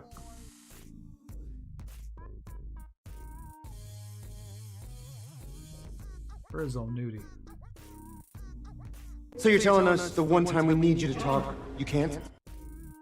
Say hello. Don't be shy. Welcome to Fort Mort. If you want to join the battalion, hit that button. Love to have you. All right, so this is what I was talking about. So to go over it one more time real quick. He lays extortion. They've got 15% speed and potency, so they're going to be hitting more accurately and harder once the extortion goes up. Each enemy that ends their turn with extortion, if they don't dispel it, it goes and grants extortion to another random enemy. Jango Fett under Separatist lead is not hittable for 2 turns. Droideka is the only one that's under the threat, but if you on his first turn, he's slow, but on his first turn, and you want him slow because he does more damage, farther his speed differences from the guy he's hitting. But on his first turn, he gets the bubble. He's unhittable for multiple turns. In the meantime, they target Newt because he's may target Newt. If they do kill him, he goes into stealth and keeps throwing extortion. He's unhittable. Think about that. Unhittable. But there are some scenarios where you can get screwed, so this is not the ideal scenario. I'm telling you right now because of Boba Fett and Vader. The combination of his debuffs, and I got to be real careful here because they can eliminate Newt like that. No re-stealth, no revive. So of course you've got his ability there, burning, and then of course you got to choose who's going to throw this up.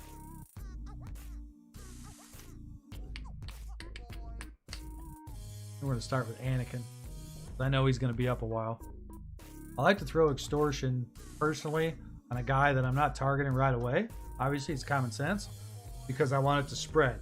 I'm aiming for Yoda and Boba right now. Old Ben is going to taunt, and if Old Ben taunts, I may take him down quickly because I have to.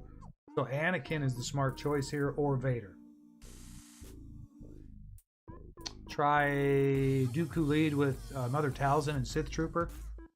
I could try that. My Sith Trooper just got to 7-star, and I'm ready to gear him up. Actually, he might be a little geared because I'm working on Darth Revan, but again, because I'm locked into Division 3 at the max right now. All right, so here's the bubble. He is now unhittable, invincible. As you'll see right here, Jango's invincible. So all the AoE right now is auto-targeting Newt. So this is a horrible scenario, this fight. In another scenario, they might be targeting Jango because the AI doesn't recognize that they're invincible, so they may start hitting them. Let's see. So I put a lot of offense on Jango, or on Newt, and it didn't hit him for nothing. That's what I said. I wouldn't normally offense Newt.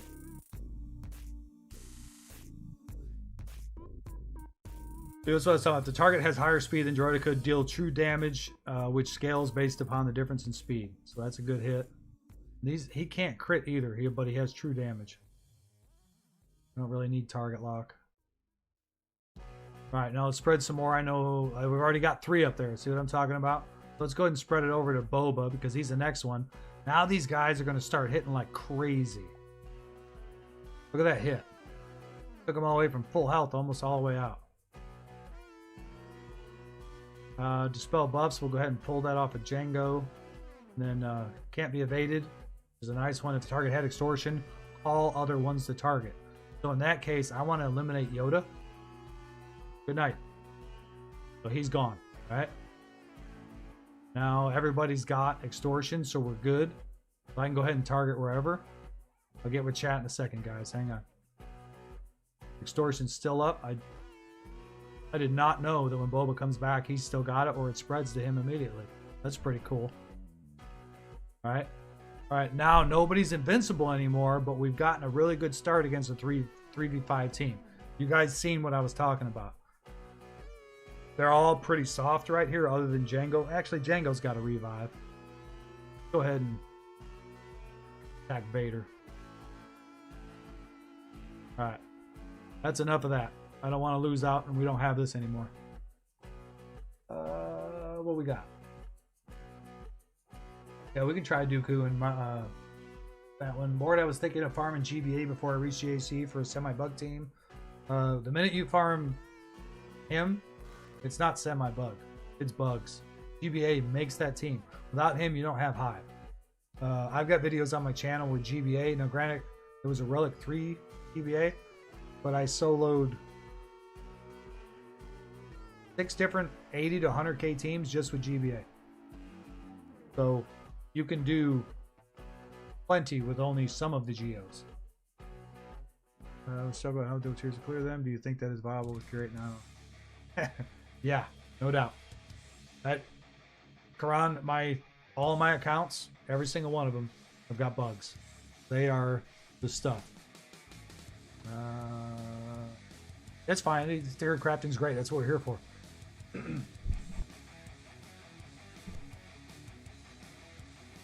Yeah, for the like App says, all you got to do is put him on defense, and he'll pretty much save your GA. It's kind of like they do with the hyperdrive. They just put JKR on defense, and they win most of their GAs because the people that don't buy the stuff can't beat them. The Dooku lead anytime they lose full health, they gain healing immunity, plague them right away, and Sith Trooper ignores protection while enemies debug. Interesting. Yeah, that's what I'm talking about. I think, you know what? It's funny you say that because I don't know Newt real well, and as I was doing it, it was clicking. So me and you were in the same boat, dude. Newt, like I said, I haven't leveled him up, so I don't have him on any accounts. So for me, I've utilized him a couple times. But that same thing when I did with my Night Sister video, I was confident. I'm like, man, I got these Night Sisters down pat. And when I went back in to edit it, I was like, what just happened? And I'd rewind it, look again, and I'm like, oh, wow. You know, it's things you don't see because it happens so fast. Or in the moment. Yeah, you got a Zeta and you don't use them? I haven't done that part yet. Then Sith Troopers counter always goes through their protection. Yeah, see, that's another team I don't know anything about because I didn't do anything with the Empire. Yeah. If you can get GBA at my test account, which I'll show you tomorrow during that video, if we do it tomorrow with Brendan, my GBA, I think I've got him farmed at 40 out of 80. I am probably 5 or 6 days, maybe less, to level 85. But I stayed in a crappy guild, and I didn't do any extras. I played it like I was a brand new player. That way I could show it to people. If you can get in a good early guild and take advantage of it, there's other ways to do it. Only thing that I did, I had 5 allies. That was it. 4 of my 5 allies, ironically, had JKR, which worked out for me because I leveled Jedi. All right, Abgains. What are you adding videos for? Do tell.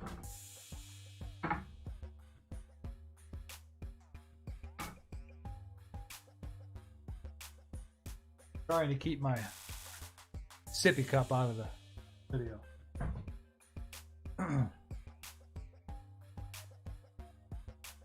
I appreciate you, man.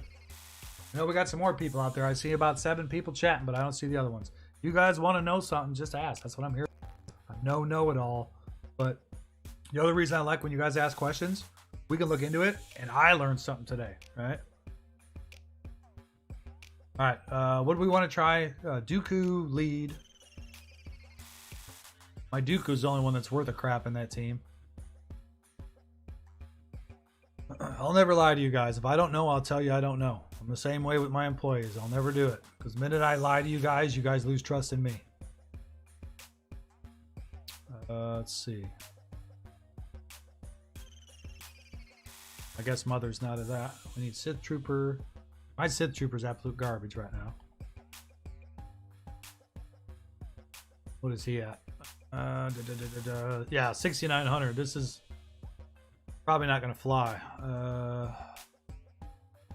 We could try it somewhere else, though, where it won't hurt me. Let's try it outside of here. Let's go into something that I'm farming currently. Too low.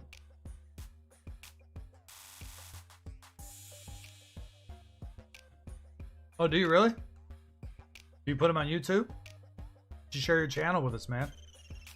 Unless you don't want to. No pressure. When I first started this, I was thinking about doing like creative videos and stuff, but I love the camaraderie, and I love teaching and stuff like that, so I kind of got off of that. I mean, you guys seen some of the funny videos and stuff, right? And for all you guys that are I went from 12 to 8. What'd I do? Bore them to death?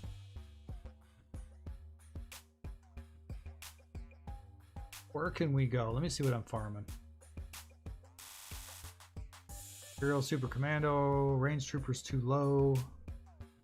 Look at this, guys. I'm farming my freaking platoons. That's all I got.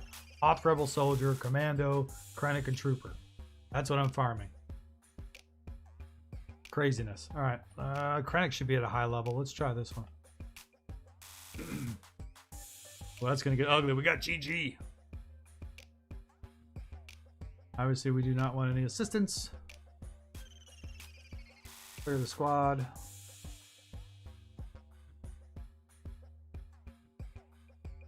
Oop. Separatists, not Sith. Oh, we can't. Light side, dark side. Damn it. Mod battles. Guess we're going this route, gang. 84, 84, 84. That's probably about right. Try that.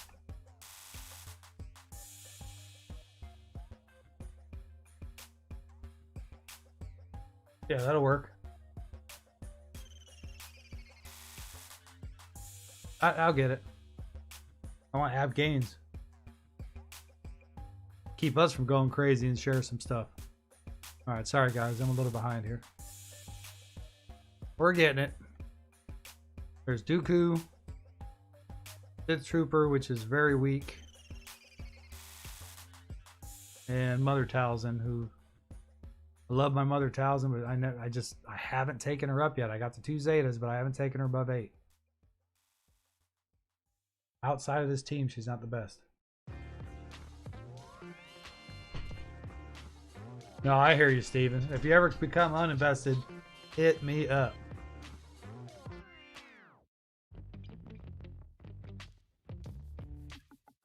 Yeah, you know, it's a shame, man. With like, you talk about quality and stuff. Like, I had to invest a lot to even have, and my quality isn't fantastic. I mean, I probably made a mistake in the microphone that I got, although I think it sounds okay. It's made for. Found out later. I took a lot of YouTubers' advice. Like when I bought an $800 camera a year and a half ago, I was like, well, if I ever need it for streaming, I can use it for that too. Camera shuts off after 30 minutes. Every YouTuber said this is the best camera, the Canon M50. You can't go wrong. 30 minutes, it shuts off. European, some European law. Piss me off. Yeah, no doubt. All right, let's try this. We're gonna get our butt kicked because there ain't no way we're getting through 3 phases with these guys. Let's see how it starts out.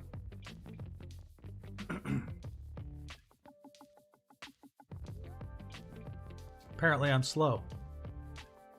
See how big my offense is. Not bad. Dooku's another one I need. I'm telling you, man, my Sith and Empire I have neglected so bad.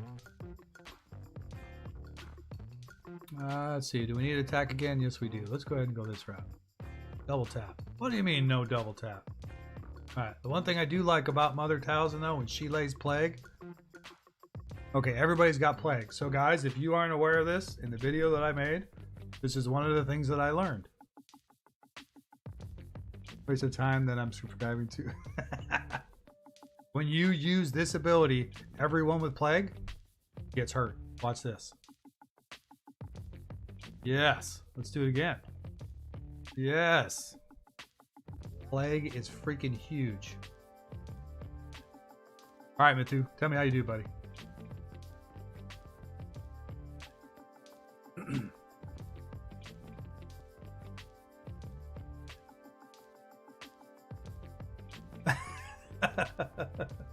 Stop, App. You're making me blush, buddy.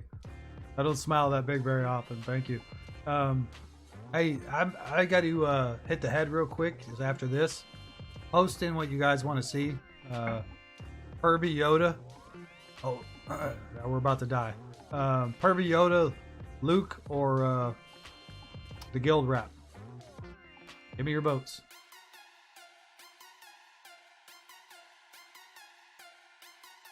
I'll be right back after that, but... Oh, Mother made it to the next round. Yeah, there was no way we were going to survive 3 rounds of 5v5. But it ain't bad. Definitely ain't bad. I would think, though, that if you've got a decent Sith Trooper, like mine went down so fast, it really is going to show a great example. I would think that Sith Trooper with that taunt... Actually, well, now you think about it, he's got the taunt.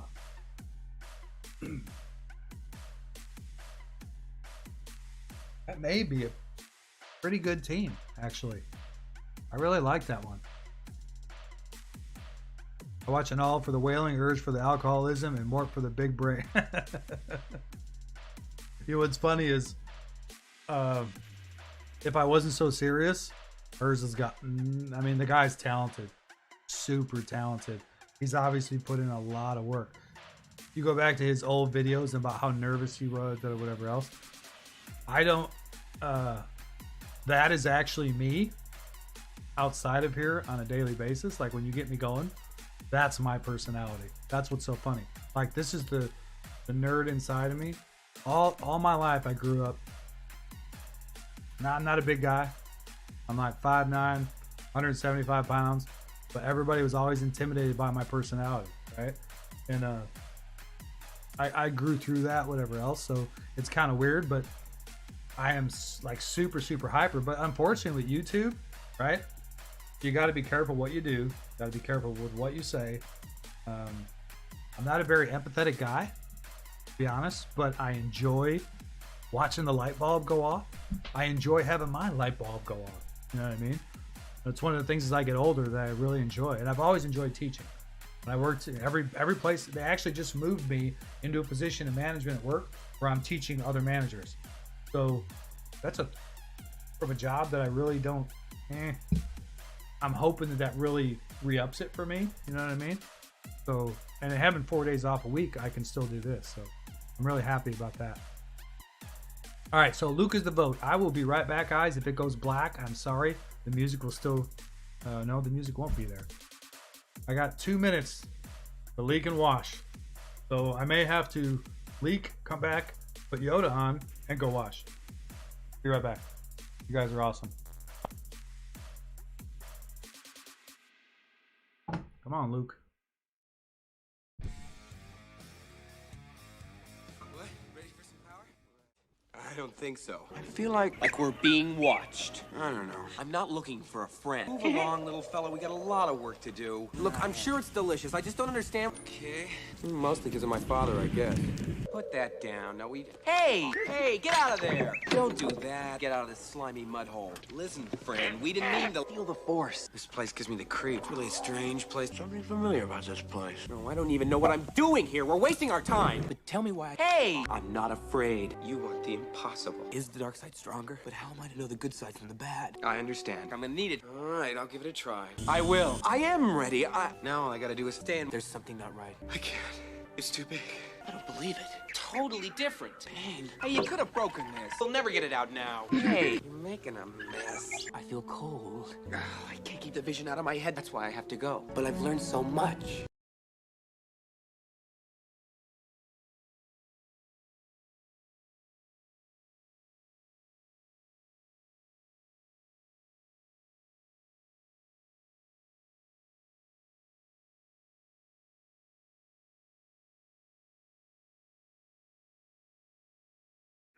Found someone you have, I would say.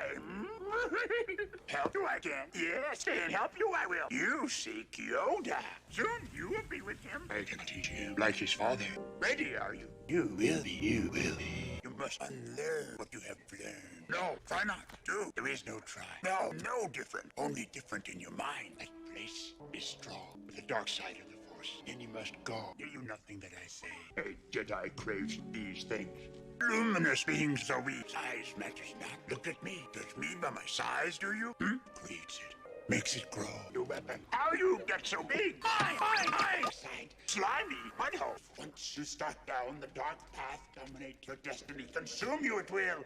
As it did Obi-Wan's apprentice. Anger, fear, aggression. No, not this crude matter. Remember your failure at the cave. I will help you. Come. Good, come. Best adventure. Excitement. Jedi, you seek Yoda.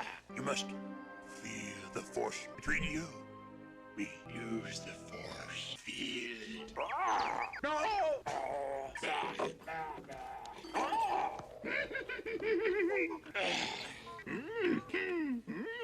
If you choose the quick and easy path, you will become reckless. Control. You must gain control. You will know. It is the future you see. Feel the Force. No. Concentrate. It's why you fail.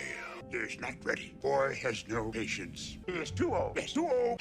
Nothing more will I teach you today. Yes, run.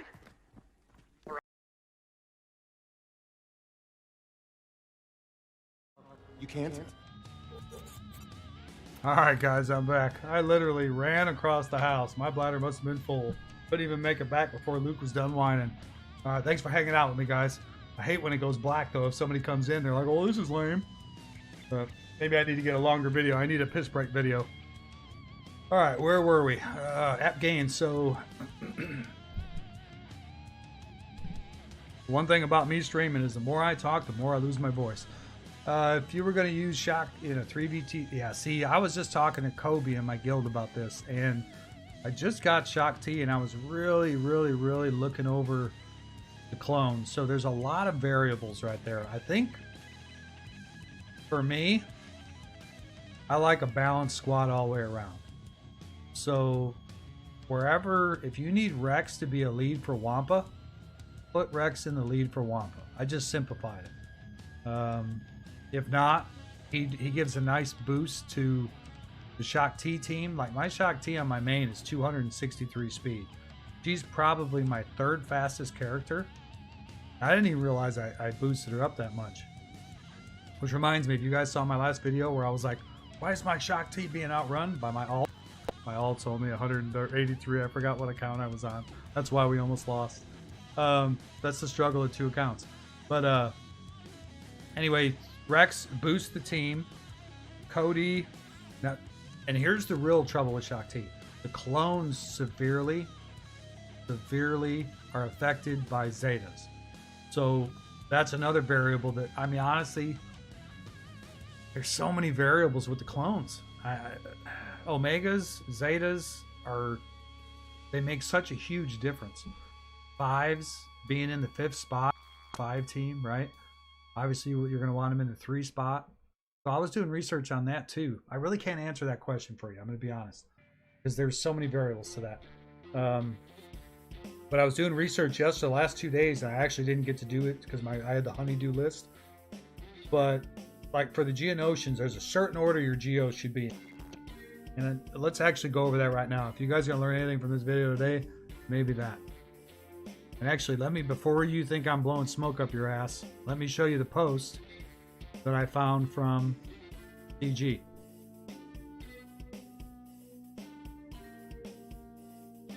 Would like to know what defines mass assist. Attack orders such as General Kenobi lead the charge. Basically what this guy is asking, but here, I ask it because last week I was told that you could optimize the Geonosian team choosing Alpha to position 1, Sunfac to 2, Soldier to 3, and so on according to this guy. This would make Sunfac attack first and remove buffs. Then Geonosian Soldier attacks and applies tenacity. And finally, Poggle will attack applying ability block. Is this true, or the order lineup has nothing to do with attacks on mass assist? Get out of my way. What is that? Come on. I've always been a Windows guy. Getting a Mac is just tricky. This is a tricky one. This is their answer. This is a tricky one. While squad order placement plays a large role in assist order, there are other factors at work here beyond that. If I were determined enough, I would experiment with squad order placement until you find a result you're satisfied with, and note that changes to the units from mods and from bug fixes may impact that order. So, basically what they're telling is they don't know. Yes, they do. Let me start over. It's a yes to that question, but they don't know, and it's too complicated to be able to tell you. And every time you change your mods around, it's going to affect it, because when he says from mods to bug fixes, it also tells me that it's possibly that their speed actually affects what order they attack in. There's also a bunch of rumors on the internet saying that their animation, not how you see it, but how their animation was made behind the scenes. Like Visa's Mara takes a long time. She's like, so she would physically be the longest animation. She'd be physically the last one to go. So I'm trying to figure out, I started trying to figure out, and I almost want to say I gave up because there's so many variables, but I do want my specific stud teams, like my geos, to be right. So, and then the other thing that's going to affect that too, when they have a bug. So like right now they're working on the Big Kylo, Supreme Leader. They're going to fix his bug, or a bug that they've got. So now all of everything to do with him is going to be affected. I'm going to dump my Rex 5s and Echo team on defense to hard block them. They're all our Relic 2. Yeah. Rex 5s. Rex in the lead, I'm assuming. I would put, if I remember right, you may want to look at their abilities. You might want to put Echo second and 5s last. If I remember right. This is what I'm talking about right here. Now, I can't attest to it on every single team, but the clones, other than 2 of them, like I went back and forth amongst the 2. We can go over that right now too if you guys want. So the Geonosians, look at my Geos. This affects a lot of teams. I know Kenobi was the big one. That's what stirred the pot about order. One day about 2 months ago, I video recorded and put it in my editing program and played it frame by frame. And as the Geonosians attack, their animations are different, like as they're going. But I could tell by the amount of damage that was being done who was actually going first. Because to me, if I'm a game creator, the first amount of damage, whoever hits first, even if the animation's wrong, it's kind of like lag. The damage that hits is the guy that actually hit first. So I had it all figured out who went first. I know for a fact what the Geo order was. I will attest to that upside down. So, like he said in that post, Sunfok just killed my squad order, see? I love my Geos, I ain't gonna lie.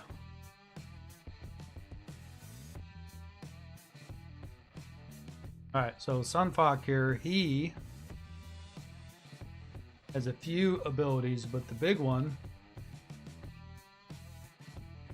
when you guys are playing them Geos and they rip the buffs off, that's this guy right here. Alright? Dispel all buffs on them. Is it 100%? No, it can be... Actually, it might be 100%. It doesn't read it, but I don't recall not seeing him rip buffs off. To be honest. But I don't think it is. So he's the first one. You want to tear the buffs down. And then Geonosian Soldier. Gotta remember which ability's which.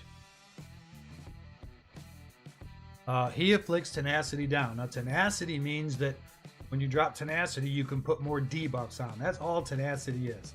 For the longest time, I thought it was like lowered their defense, right? My understanding, tenacity is the able to drop debuffs on a character. So by lowering the tenacity, it brings it down, and I know I can attest to that because I've got Nest. And then Poggle has the ability 80% chance. Don't need potency to boost it. It's 80%. No matter, you could have 1,000 potency, doesn't make a difference. 80% chance to drop ability block. And then last but not least, and he doesn't really matter in this position, but I put him last. The more I think about it, though, I might move him to number 2 because I saw today that really blew my mind.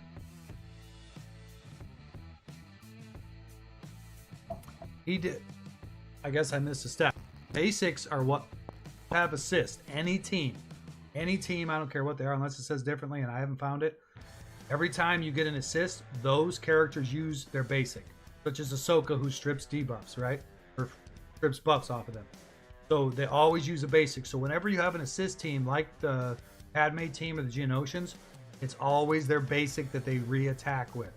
So that's all you have to look at. So deal physical damage to target enemy, and Geonosian Spy gains critical chance up. Geonosian Spy rarely doesn't have critical chance up because all he uses is his basic, and then when it comes up, he's got his expose and he's got his big hit.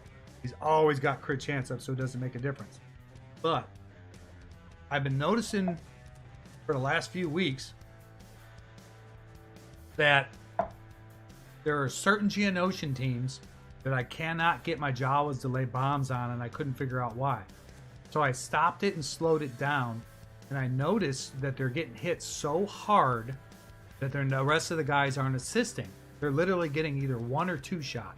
So Soldier would pop, knock him 1, and Brute, people don't understand how hard Brute hits. Brute hits like a truck, and he scales with Alpha. So Soldier would hit, I'm not sure the order because I didn't really pay attention to it, but I looked at Soldier, he had like 7,000 offense. He would either one-shot him, or another Geo would come in and hit him, and the rest wouldn't assist. And I'm like, okay, because in order to drop bombs, every person that hits, you got an 80% chance to drop 2 bombs on him. I'd only have 5 or 6 bombs on him, and I'm like, what? And I fought this same Geo team, I kept refreshing 4 times. And the same thing happened over and over and over, and I said, something is wrong here, because I know this works. So he basically, they're ripping him down, the Jawa's down so fast because such heavily offensive hitters. Now, mind you, the Soldier was a relic as well, so I have to watch out for that now. But back to point, if Spy doesn't matter in this order, I probably want to move him to the 2nd spot because he doesn't matter. His basic doesn't do anything except for himself, so his order doesn't really matter. The tenacity isn't going to affect the hit. The ability block isn't going to affect it. So really, what everybody else is saying, now that I think about it, and I just thought of this, Geonosian Spy should probably be in the 2 spot because he doesn't affect that order. These Sunfax, Soldier, and Poggle remove debuffs, add tenacity, ability block. And the ability block is more likely to stick. It's got an 80% chance, but it can also be resisted. But if tenacity down, now it's got a better chance to stick. And I'm telling you right now, in the dark side TB, your ability block with the Geonosians is the only way you get through that. So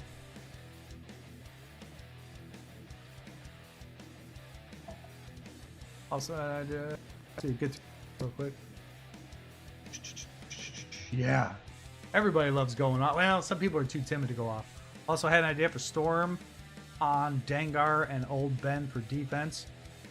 So that's going to come down to, in my opinion, I love that. Storm, Dengar, and Old Ben. Okay.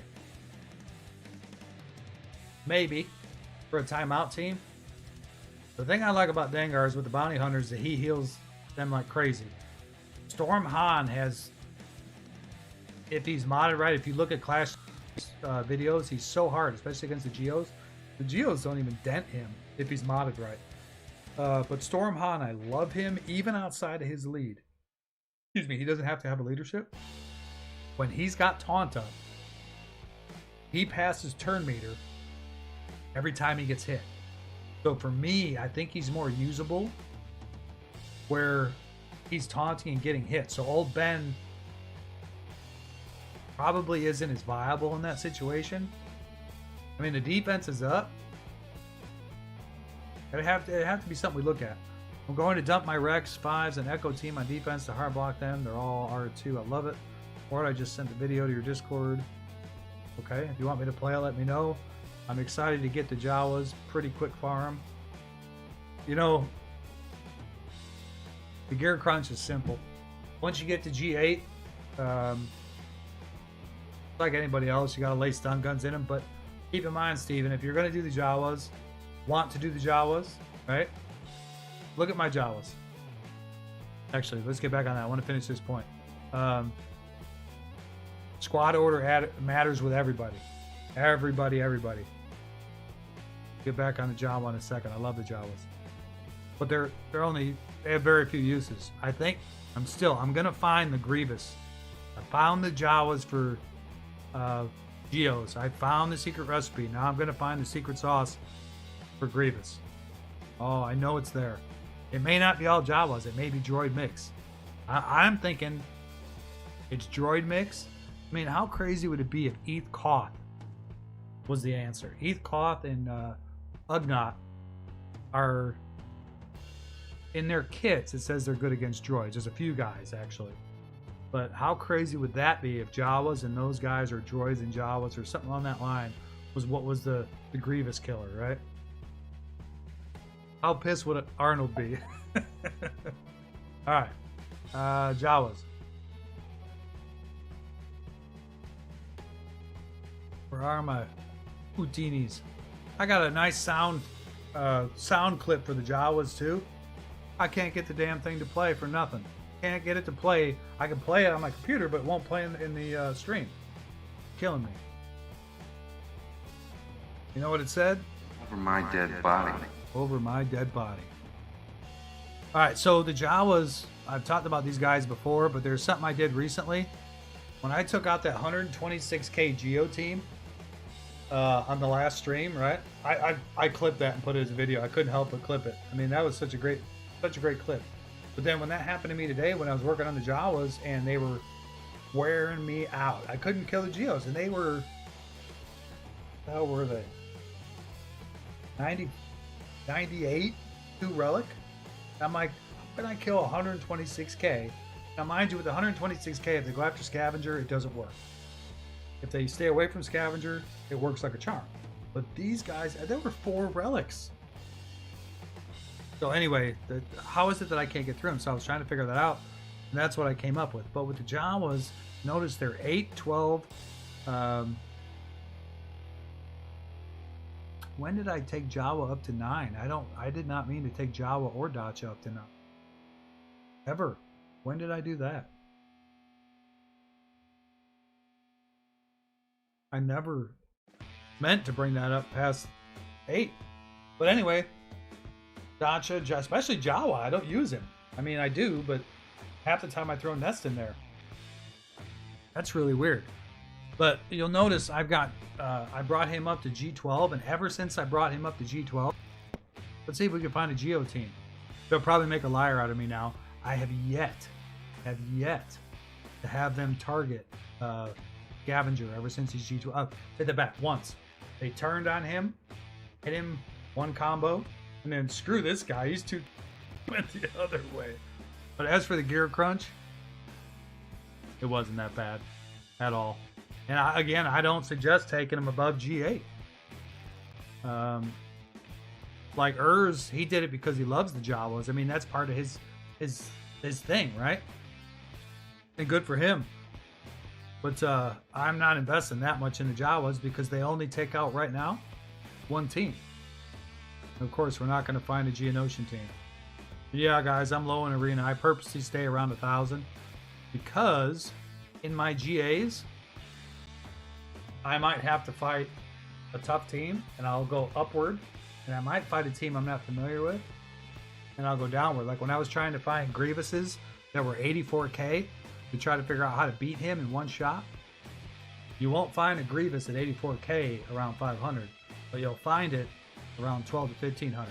So I stay in the middle. I'm not going to get number 1 anyway. Float. I can't read my damn stream deck. This is terrible. I know what you guys are thinking. He's a wonderful human being. That's the wrong one. I'm going to have to fix that. That was supposed to be, what are you looking at? What are you looking at? I know what I'm doing. Have to get that straight. All right, Jawas. So we'll try it with the Jawas here first. See what happens. This is a high team. actually. Take a look at something real quick. So the key to the Jawas is get rid of spy. If you get rid of spy, that team becomes a lot easier. I can actually go in and follow up with a nest solo, but if I'm concerned that I'm not going to get through it, I'll go ahead and throw nests in there anyway. Why two-shot it when you can just one-shot it? But spy's always got the lowest health pool if they're the same gear level.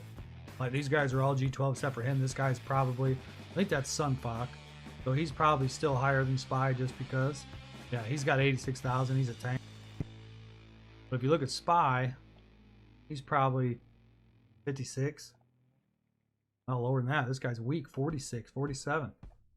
So he's going to die quickly from bombs as long as they land. See how it works out. Come on, Jawas. Where are my Jawas, guys? Did I pass them? They're there. But by keeping Scavenger all the way up, at least he survives, because I'm going to tell you right now, if he dies during their attack, he drops no bombs. They can still go off if he dies. But see how they're stacking right now? They're not stacking very well right now, actually. Okay, they just went at Scavenger. They didn't kill him, so they went another route. Came at him again. We got bombs. Now we got a life and a prayer. There's no way I can launch any bombs. So if you notice, they went to Scavenger and moved elsewhere. Saw the Otini bomb. You're damn right. So this team is way, I mean, this is what, 35,000 more than me? And right now they're all preloaded. But the question is how many rotations they took right here and who's going to die, if any are going to die. That's why I use Nest when they're that high, because they can all die and Nest will still be alive, and it takes like 3 rotations for Spy to even get her big hit, and she's still not going to take Nest out that early. Usually it's about 3. The earliest I ever lost Nest in this matchup was 2.5 minutes in. So she's not going to die. And that was because it was one of them teams where they didn't stack bombs and they didn't die. All right, 1, 2. We had 2 sets of bombs go off, but not all of them, so we got rid of one of them. And of course, like I said, it was Spy. So Spy is down, so it's over. If I put Nest in there, game over. They had 35 bombs up.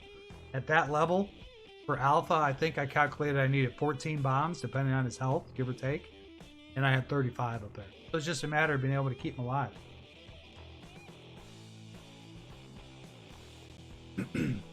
Yeah, and I'll tell you, I don't disagree with that. A lot of people say that Trey is the way to go. But think about your free-to-play guy, right? He's in a guild that isn't going to get Treya for how long, right? It's going to be over a year if you're in a good guild before you get Treya. You can have the Jawas on an off farm with your extra energy with, I don't know, within 3 months, if not less. And you really didn't have to put that much in, and you didn't have to farm a whole lot, a lot of gear. Treya and Cyan have got to be geared up. And if you think about it, if you're always going to use Treya against Geos, well, you're always going to use Jawas against Geos, so it's the same concept. So, I mean, it depends. The only upside to Treya is you're putting in extra gear, extra of your stuff in order to, she's viable versus other teams too. The Jawas, as of right now, they're really not unless they're at an insane level. What else we got? Engineer, Chief Scavenger around the shop. Makes me want it, but I can't focus on them until I get the legendary farming done. Yeah, I don't blame you. Like I said, off farm it. But who's the hardest? I think Engineer was the hardest, if I remember right. So Scavenger's easy. It's a long grind because it's Cantina. But I mean, how much do you actually pull out of this Cantina? Old Daka, Boba Fett, you can both farm them if you want. I farmed them in here, but you can farm them early on. Both of those are on my early list, so I use them to get to 7-star as soon as possible. First Order Officer, yes or no? I mean, there's arguments for that. Sokatano, I use for that. 5s, I'm currently, now that I got everybody else, I'm using for that, and Scavenger. And then I don't do Chopper. With my new account, I'm not doing the Phoenix. And then I think they pop in and out the Engineer and Nebbit here, if I'm not mistaken. Maybe Nebbit's here. Yeah, there's Nebbit. So Nebbit's always here, so he's an easy farm. I believe it's engineer in the guild store tokens, if I'm not mistaken. I got it on my sheet, but I'm not gonna pull it up right now. It's a really not a hard farm. There's just like everybody else, low gray. If you're gonna do Ewoks, you gotta get low gray out of here. It's the only place to get him. It's kind of like farming GG. There's only 2 places to farm GG. And on my main, I made the mistake, not knowing, and I'm sure most people do, of wasting your shard tokens here at 1120. That's how I farm my GG. Think about that, guys. How much gear did I throw? You know what I mean? Before I was knowledgeable. It's a long wait. My alt account is 1 year old this month, and I am 10 shards, basically 2 pulls out of here from having GG. When I saw him, I grabbed him. You know, and I probably didn't start that till 6 months in, to be honest. Yeah, I'm really sure it's engineer. Engineer is the hardest one to get. He's a vital piece of that too, and honestly, he's the most versatile because he can really damage some, do some work against droids. He is. The Jawas are tricky when you're going against a Geo team that's fast. Engineer's got a ability where I think he boosts crit and speed up. Let's look at it real quick. So if you're going against really fast Geonosians that are tearing you up, your engineer needs to be the fastest. This is something I actually learned after I did the video. I should update it. If I can click the right stuff. So recalibrate, get a chance up for 2 turns, and Jawa and droid allies also gain 45% turn meter. So if you think about it, if say Alpha's always going to be faster than your Jawas, if it's any good of a team. Those are the only teams I fear is when Alpha's over 210. So if Alpha's over 210, he's going to come out. They're going to start attacking you right away. They're going to kill a Jawa. It's going to happen. Maybe 2. And then Engineer, hopefully, if he's up, I pop that Engineer. All my Jawas get a turn. If the timing is right. And then Scavenger to come up and pop them bombs off right away. I'm telling you right now, 14 is your number. 14 on Alpha. Alpha and Sunfac. Anybody else can be 8 to 10.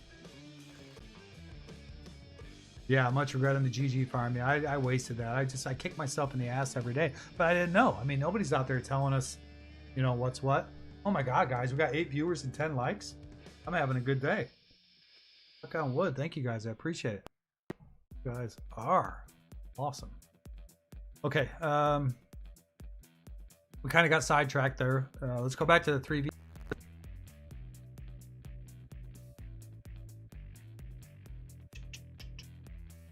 Squads. You know, the downside of being this lower end too is there's a lot of teams. I mean, look at my DR. I just opened him up, and honestly, I can't even gear him. I geared him because I need to know about gear. I'm hoarding my mats, but he's only at level 2 or level 3 on all of his abilities except for leader, which I don't even know why I did leader because I'm trying to stay below that mark. So he's almost useless to me at this point. He's not even scary at this point. But what are you gonna do, right? But the team's forming. I didn't get Marauder. I got Assassin because Assassin early on he was in. If you guys probably didn't notice, but because I'm a hoarder, not a hoarder, but a collector going in all my stores, I'm done. Of course, this one rotates, so I'll never be done. But as for characters, I've got a few characters that I haven't done because I focused. Young Han Solo, Dangar, which I regret. I wish I'd have known about Dangar. Probably never do Acolyte, to be honest. Acolyte. This store is completely done. Look at all my prestige. Just because I'm done. I mean, all I have to collect is prestige. I'm not going to waste it on credits. But the upside is that when I negotiator, that sucker's going to be maxed out immediately. I'm completely done here, which allows me to get them extra shards. Fleet store, completely done. So on my alt, I'm already farming about 80% of the time Zetas out of this store because I'm not wasting on other characters. But this store on this main account, full, empty. It's all I can farm. I'm not going to waste 5 on this, or was it 1,500 for an Omega? That's insane. And then I've wasted a lot here, but I focused. I still buy stun guns here. I'm not going to lie. I still buy, when the stun guns come up, I buy them. Because stun guns, I need 1,200 of them. Because I'm a collector. I've got so many freaking characters. On my other accounts, I buy them as I need them. And then because I'm good in GA, I get a lot of these, and that helps, but there's never enough. And then because of the other store, I get a lot of these too, but I run through this like crazy trying. Oh, you're fine, brother. Zoom, is it for work?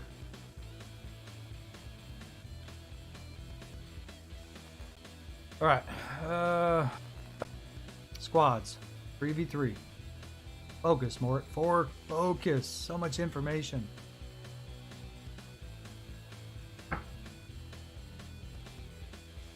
All right. You guys see something you want to ask about? Let me know why I did it. So End All Be All did a video that I watched, like I said, and a lot of times I use my nest on offense. But in 3v3, she's going to be a pest. Her tenacity. Like, KRU has an unavoidable stun. So you almost have to use KRU to stun her. Which I like the thought of wasting a First Order team. Because First Order, even in 3v3, is a strong team with KRU. I don't care if they're Relic or not. When mine were G12, that was the first team I leveled on this account. They made my GAs multiple times. Now a lot has changed since then. A lot of new characters. But the nest with the Kira lead, Kira's going to die right away. Care. Another reason to put him on defense is because I don't lose banners on defense, right? I gain banners on defense. Keep that in mind when you guys are doing GA. You gain banners. Your goal is to gain banners. Make them lose. By them losing banners, you're gaining banners. So if every time I take Nest in, I lose banners because I bring Kira in as a safety insurance because of her critical chance and all that stuff. Make sure I don't time out, etc.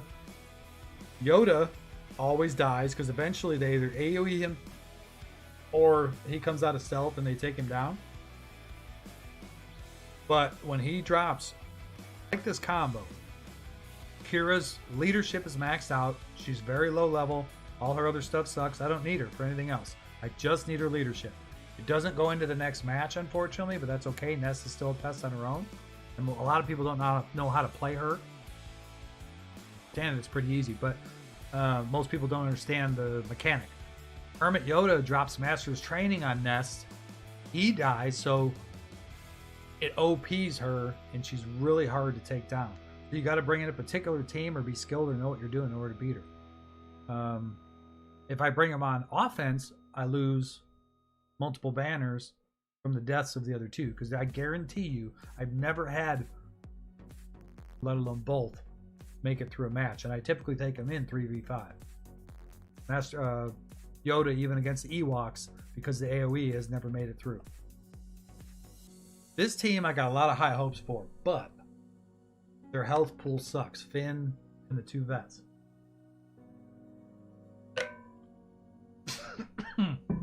Wrong pipe. I just saw a video.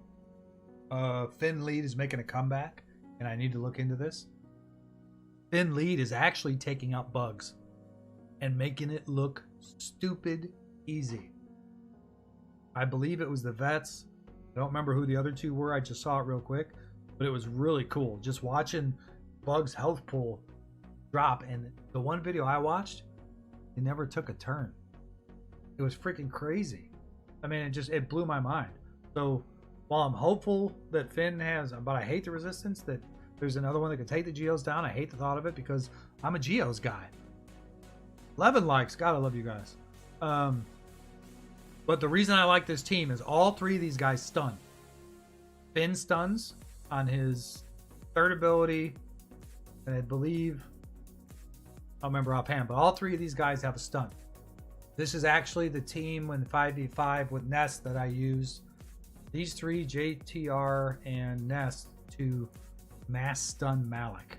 That's what I ended up taking him out with.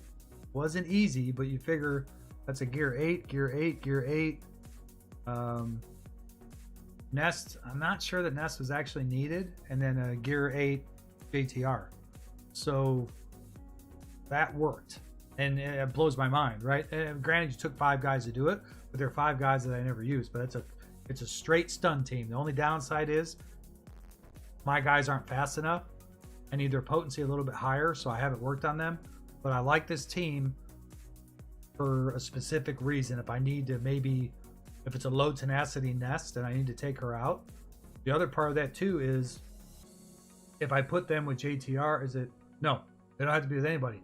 Both Han and Chewie, resistance leader, if they have a resistance leader in slot, I gotta look at it. I don't remember exactly what it says. They do excess damage. What is it? When they take damage to the leader, Han gains 20% critical damage stacking until he scores a critical hit. When veteran smuggler Chewbacca, resistance ally in the leader, is defeated. So Chewbacca affects it too. I didn't realize that. If Chewbacca goes down, Han gains 100% turn meter. His cooldowns are reset, and he takes an additional turn after his next turn. So he basically double taps. It's the same similar thing for Chewbacca. So while it may feel like you're going down fast, as long as you're going too fast, they're going to put up damage real fast. So to me, it's a good offensive team for specific areas, and especially for my lineup, they're pretty much garbage, but they can be usable from that standpoint. I really like this one, and I haven't figured out why. I didn't do it against this combo. I did it yesterday. I don't think it'll do well against that Galactic War today. But with Maul in the lead, something about it makes Nihilus's Annihilate come up really fast. I don't know why. I need to figure out why. But Nihilus's Annihilate came up super fast. The only thing I don't like about it is that there is no tank, but something with the ability with Maul. I believe he does something with stealth. Really like that because the Annihilate coming up fast like that might be something that's good for, I don't know, a slow Grievous team or something along that line. Allies gain 20% evasion, which is kind of like tanking, and gain 20 turn meter whenever they evade or critically hit, but you need to get the evade. But Nihilus, I know when he life drains, and there's got to be something else with the Sith combo that gets him to. I know there's certain abilities, I just don't, like I said, I don't know the Sith well, that speeds up his Annihilate. So I really like that team, especially for a low end team. Look at 14,000, 16,000, 10,000. All right, Steven. Thank you, buddy. I appreciate it very much. We'll see you next time. I'm thinking about doing a stream tomorrow. We're doing Brendan's account. He's got an 83 account, and he was doing the Separatists, and he's working on doing a different way. So we're going to review his account. I may start doing that week for people. Take it with a grain of salt, though. Appreciate you, buddy. Love the support. And you see right here, I got my clones. Wasn't sure what to do with them. These are basically my garbage on the bottom that I'm sitting out and that I may use for something else. Like I said, Han beefs up the turn meter every time he gets hit. All his characters or his allies get turn meter. So I hate having Cad Bane not in somewhere. He's a bit squishy, IG, but... And of course the Ewoks aren't very strong without their synergy. The synergy for the Ewoks is so much in 5v5. These are the teams that I am going with, and this is what I highly suggest. If you can't find a good Separatist combo for Jango, put Jango in here. I'm telling you right now. Jango, Boba, Bosk. Boba and Jango are going to get a revive, and every time they kill somebody, they get another revive, so they can keep coming back over. And then Bosk, of course, is a horse. This, to me, I almost put JK in here, but the synergy amongst these three characters is probably the most of anybody. Padme, Ahsoka Tano, and Anakin, of anybody in the game. I don't see... I actually tried Ahsoka with the Night Sisters because she has in her leadership synergy with the Night Sisters.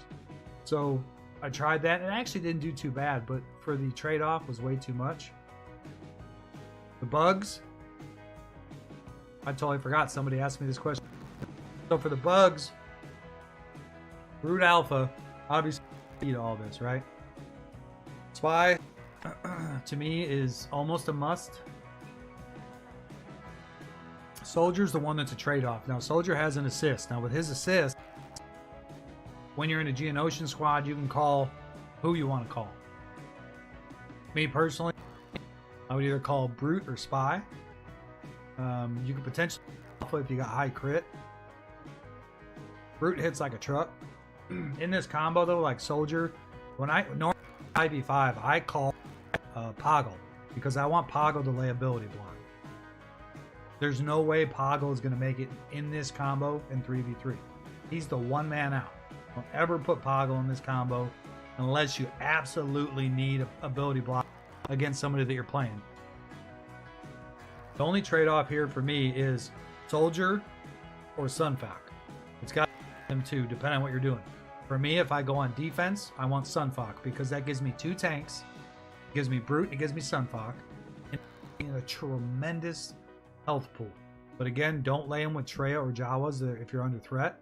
Jawas, again, people have to know how to, and they got to be the right combo. But in 3v3, Jawas are not going to hurt you. And the reason I say that is because you can't get enough bombs up. With only 3 Geonosians attacking, most bombs they can get up at any one time is 6. And more than likely, take them Jawas out in one-shots. It's not going to happen. I actually seen it.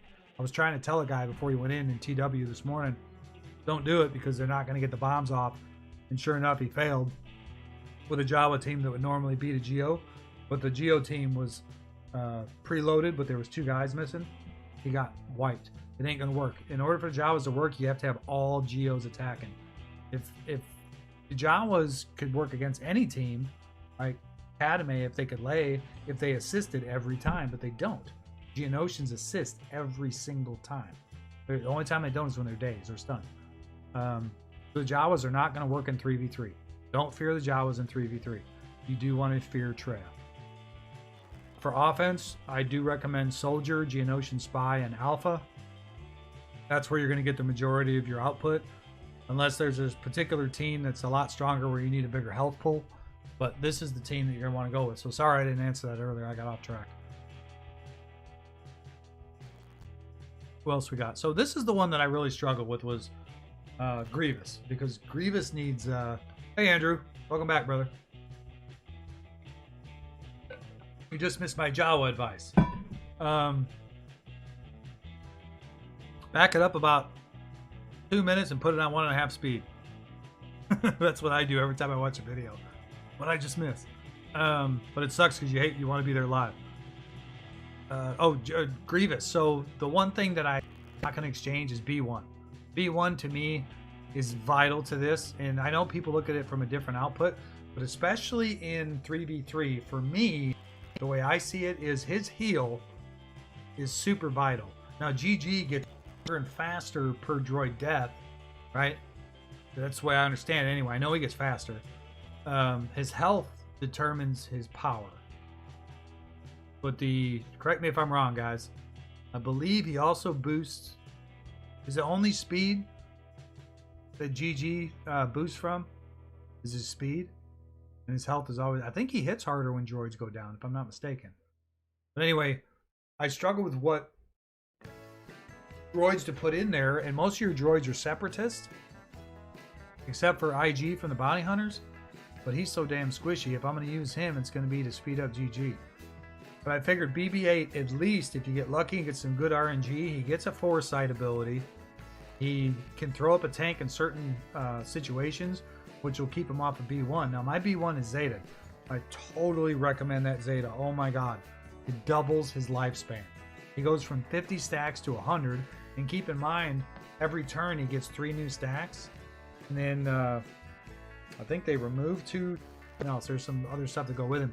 But so much stuff to remember, guys. But B1 can heal any of the droids. So for me, that's huge. Like when I have Magna Guard, he's not very built up yet. He's only G8. I usually toss that heal over to Magna Guard until he dies. And then I toss it to B2 because B is vital to this team in the 5v5. And then once that's done, I start hammering it over and keeping GG in good health. until BB goes down. And once BB1 goes down, then Grievous is such a monster, nobody stands a chance. Yeah, we're theory crafting a little bit. Not a whole lot. We were going a lot more out of strategy, but a little bit. I'm really looking forward to this team right here, guys. I really am. I struggled trying to figure out where to put CLS.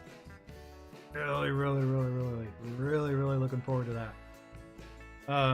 The question is whether I'll probably put it on defense, so I'm curious to see how it's going to do. These guys are a utility, because now I got Sunfalk and I got Poggle sitting. Poggle's got a lead. Ate, have a good night, buddy. Thank you very much. Hope you got something out of it, my friend.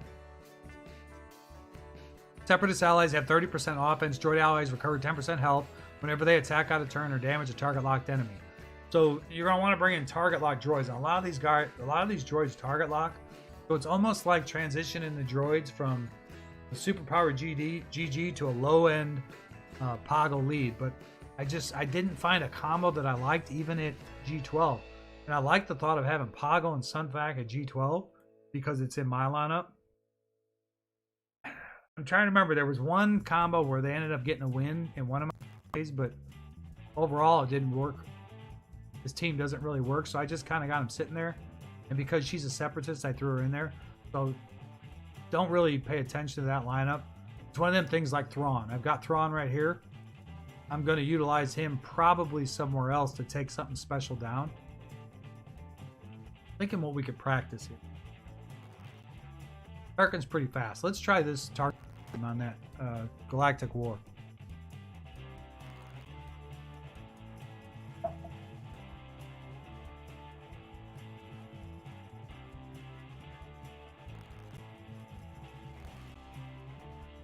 Oh, we've been a long time. I should probably cut this short, guys. I'm sorry. I don't want to bore you guys to death.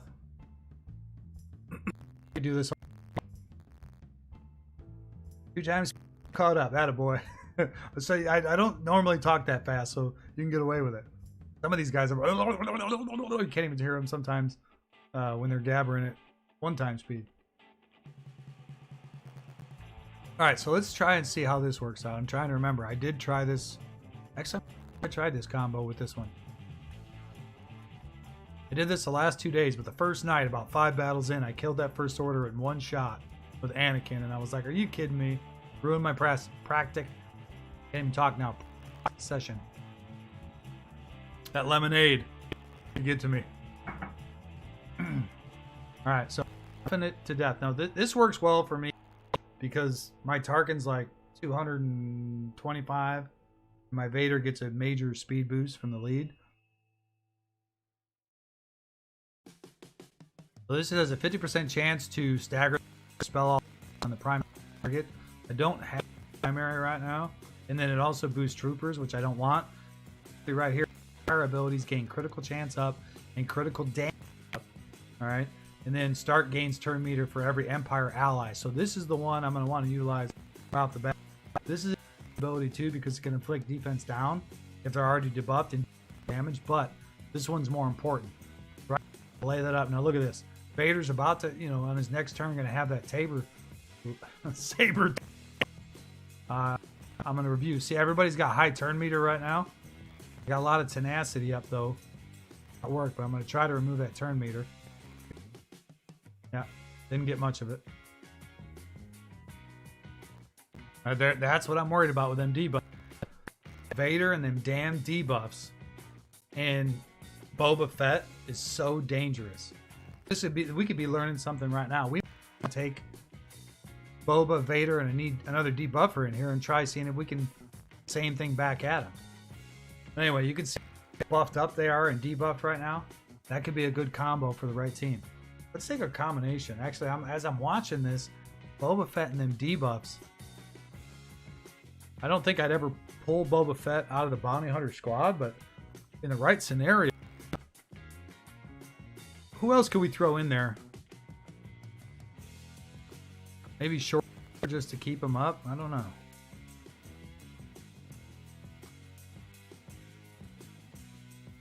I mean, Bad Stia could be a decent one for that.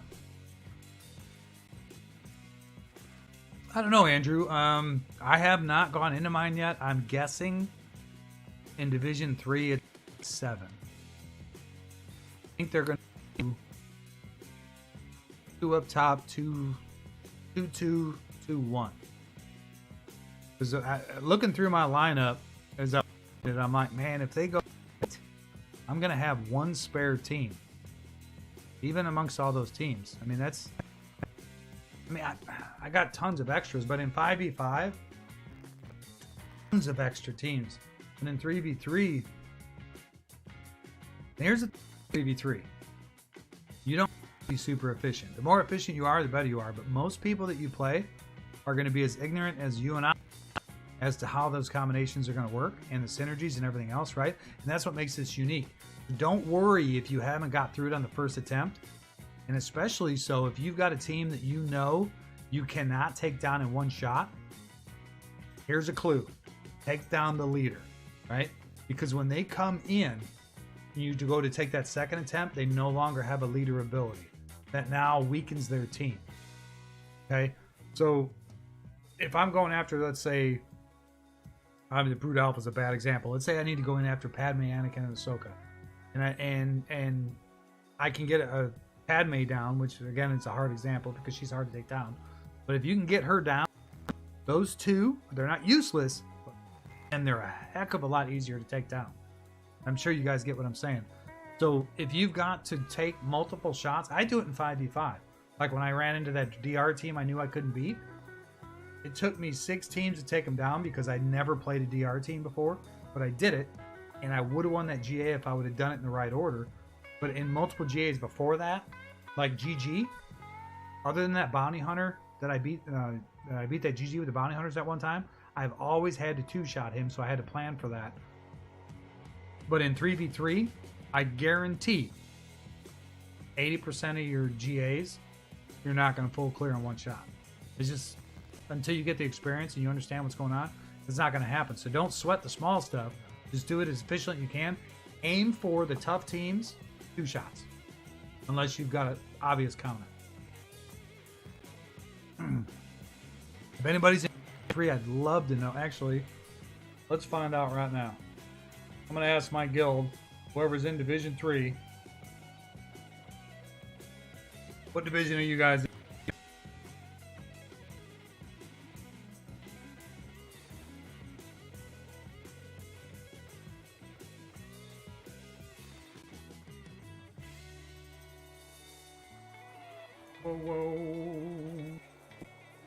You guys notice I extended my I basically put all of my songs into the same stream in case I have a long one like this. So at least we're not running out of music anyway. Oh, let's see what they say. General. Who is in Division 3?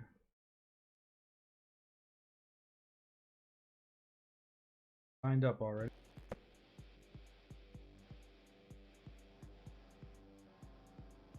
How many teams you need to place?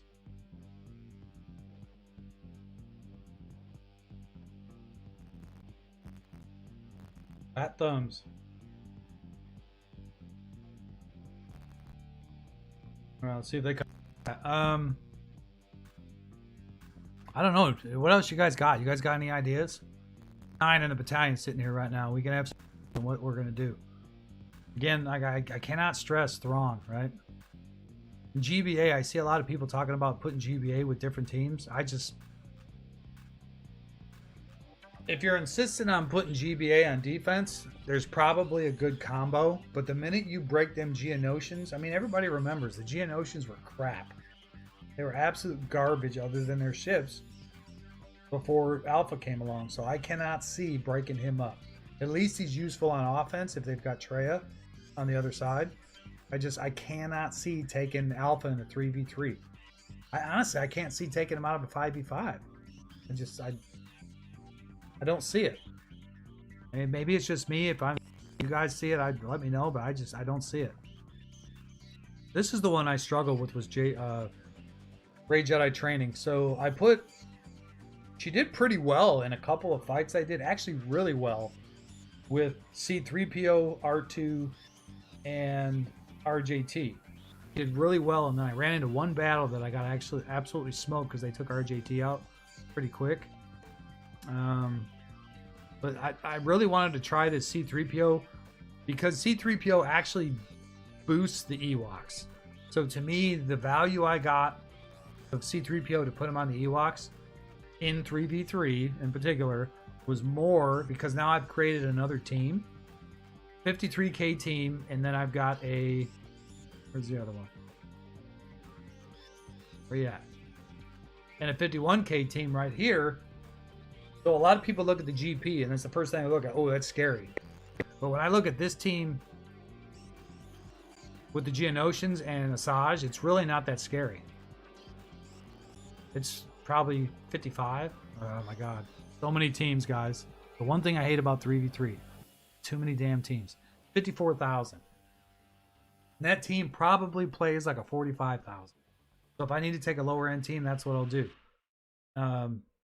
Same thing with CLS. I mean, it's good defense, but he's at 57,000. He probably plays 57,000. KRU at 64. He plays above that. I know the Geonosians play above 64. GG always plays above his number. So some teams aren't going to play well. This is one of my favorites, though. Zombie. Look at her. You gotta look at this. You guys aren't aware. Leadership is never used.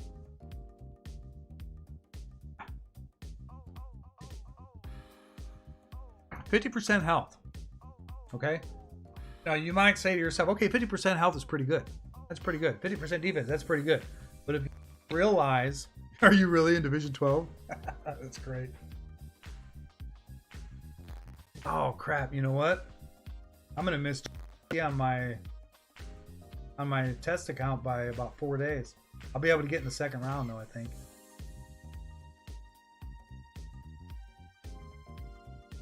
When does my GAC start? With everybody else's. Division 3, it will start tomorrow. But anyway, the Daka, what a lot of people don't realize about Daka and why she's going to be my one Night Sister relic, you guys know my strategy, is because Daka's heals are her health pool. The more health she has, she also has an ability. Does it serve again? Meter gain offense. All right. Offense up, defense up for 2 tunes, and old Daka gains plus max health until the end of the encounter.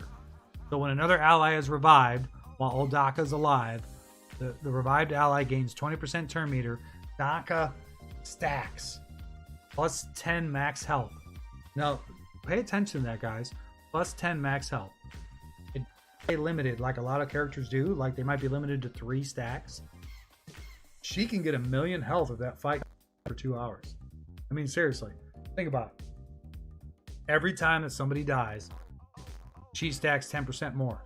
Every time that she gets health, her heals here. Allies recover health equal to 50% of old Daka's max health. So whatever her health's sitting at, not her base health, not her base, her max. So every time she heals for her max health. Every time it stacks, her max health gets higher. Every time somebody dies, her max health gets higher. She starts in the ship position at 50% more health. So currently my Daka is only at 53,600. She's going to stack 50%. So she's going to put another 26.5 on there. So at 78,000, every heal is going to be 39,000. Now, while zombie might not matter, let's look at mother. Pathetic, right? She's fully healed every time that heals her. Almost twofold. Embarrassing. Got too much offense on her. I've neglected mother. But, assuming it's offense. Honestly, I don't know. Yeah, 510. But at G8, she's at Relic, mother is an absolute beast. Absolute beast. Her Her plague hit, regular hit, disgusting. Absolutely disgusting. I ran into a Relic 7 one time. I'm trying to think if it was CLS. My CLS is only G10, G11, all of my characters. And I think 4 out of 5 guys went down in one shot when she hit me with plague. It wasn't even, it was just the shot itself. Crazy. Mother on defense, this team throughout the entire GA, I will tell you right now, playing me and watch this team, 9 times out of 10, you're going to see that on defense. Because Mother will die. And it also, okay, every time somebody dies, it resets, not resets or cooldown. I think it drops down by 1. So Zombie will taunt, Mother will go down, Daka will bring her back, and it's just a repetitive cycle. And every time somebody dies, Daka gets healthier. Crazy. All right, what else we got? I really need to work on this Shock T team. Everybody's asking, and honestly, what's the best combination for Shock T? For one, I could use the other Zeta. Both her Zetas are like Padme. They're just so useful. Pretty much a necessity. This team right here. So this is kind of together. They're ranked by GP. HK47 has got the droid leadership, critical chance, and 20% critical damage. I don't expect a whole lot out of this team. It's probably going to be a 44k to 44k. Let's go against each other in a certain opportunity. I just could not find a place for Magna Guard. He's so weak. And then the one thing that I did look for in this one was the target lock. So both of these target lock and then the droid. Really, honestly, I couldn't find a spot for these guys. And a lot of it comes down to what you guys' lineup looks like. Paplu, a lot of people forget that he removes buffs on his hit. But like Thrawn, Stormtrooper Han, mine is pretty weak at 8. I've got him geared up for health and still don't last. He is another one that fits in to where certain situations. Flash DOE, just that guy does an amazing job with that Stormtrooper Han. Phoenix are absolutely useless. Most of these guys are pretty rough. See if I got an answer.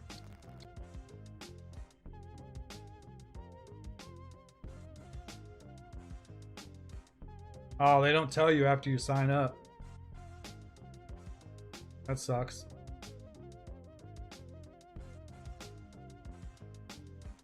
Aldo said they don't show you, and that makes, because you're not actually placing teams, you're just signing up because you sign up. I didn't even think about that. Sign up, and then they put in the order of who you're going to go against, and the next day you lay your teams and you battle. I forgot all about that. So we don't even know how many teams are going in. My wild guess, Division 7 is going to be, or Division 3 is going to be 7. Division 4 is going to be 6. Division 5 is going to be 5.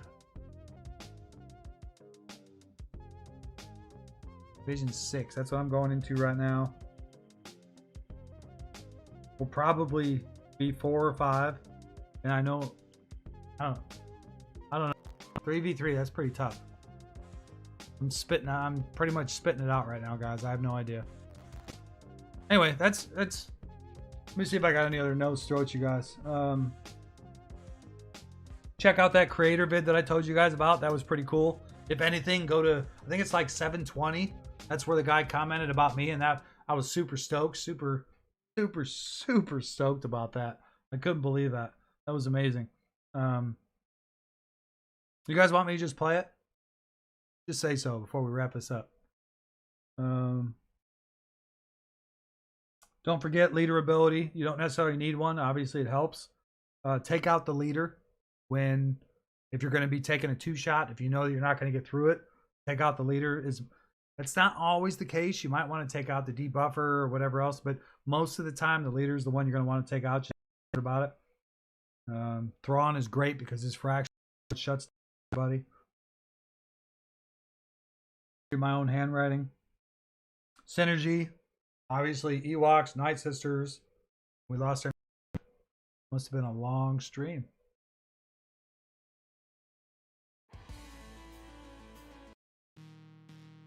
There we go. A lot of them teams, they don't have the same synergy. Even Padme's courage is, I believe, for every person that's on the team, you get a stack. So when she her courage, you're only going to get 3. So think about that. You can't use her courage to get to 5. It's got to be increments of 5, 10, 50. I think I've had it as high as 35 at one point. But if you're 3 every time that she throws that buff up, the upside is you're getting protected and you're removing debuff. But you're not getting courage because you're only getting 3 stacks. So you've got to wait till the next time that she throws that up before you get up to 5 stacks of courage. So they're not going to be hitting nearly as hard. The only difference is their survivability in 3v3 is it's going to be harder to kill them because on your opponent's not going to have as many attackers to take them down with. And that's where I took my 1 loss with Bosk. I couldn't kill Bosk because I didn't have enough DPS. Anybody that played World of Warcraft understands that concept. Not enough DPS. What else is it? I believe last 3v3 was like 3 in the first 2 zones and 2 in the back zones for Division 3. Wow, that would be 20 teams, dude. 3, 6, 8, 10. That would really bring you down into your... I mean, how many have I got here? 3, 9, 12, 15, 18, 21, 24. That's feasible.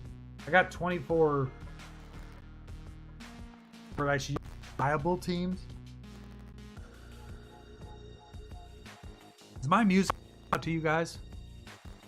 Or is it just on my end? I noticed I have to do a reboot sometimes. My music will cut out in my ears. I thought my microphone or my earphones were going bad. Starting to cut out a lot. Something with the memory, I think. Yeah, 20 total. 20 on offense and defense.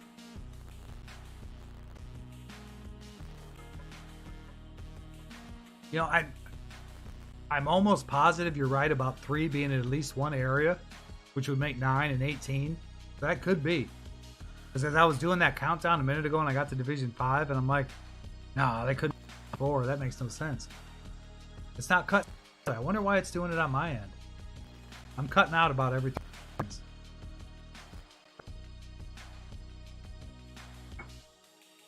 Hey guys, welcome to the stream. If you head forward to Fort Mort, come over straight and we're laid back in this stream until we move over to YouTube tight asses. What else you, man? I mean, other than having tonight, I really don't have a whole lot to do. I'm enjoying having my time off to do these things. So if you guys got anything, man, this was kind of together. I watched this before we signed up for GAC. Give you guys them clues and tips. I do end all be all did a video and see on how to prepare for GAC. The guy thinks a lot like me, but he knows the ability. The guy, he's droll, kind of Bueller. If you can focus in and watch that, the guy has an amazing skill set. I'm cutting out, really? Sucks. I might be getting too far from the mic. I said it no on my mic. That's really weird. My memory is kicking ass on my Mac here. Nothing? I'll cut you off. Swear to God, I'm gonna cut you off. You better ask. I'm gonna cut you. I promise. I got dailies to do, people. Dailies. I can't grow a bloated account like dailies. Farming. Let me remind you guys. Because I'm a player. I'm 4 platoon players because I can't certain guy. Oh shit, but I'm gonna. I don't care. No empathy for it. Play the game. Just say, God. I just keep up. Play the game. I'll out when I'm ready. Oh no, you're welcome back to our. You can't drop a, even worse. You go into a TV, I run the, so I got come in just to that you need platoons, pissing me off because it's about me on the TV. You're I button the all right, simply you're the guild, and it pisses me off. Team player and all my guys succeed. Obviously, I wouldn't be out here doing this. Didn't want to succeed too. If you can absolutely attack dark side, light side TVs, for to do. Those are long. You cannot do it. Put your put in and deploy. It takes them 5 minutes. If you hear me, because I didn't. Don't be a. All right. So point. All right, I'm done now. Trying to be positive. Team player. He's a cutting out.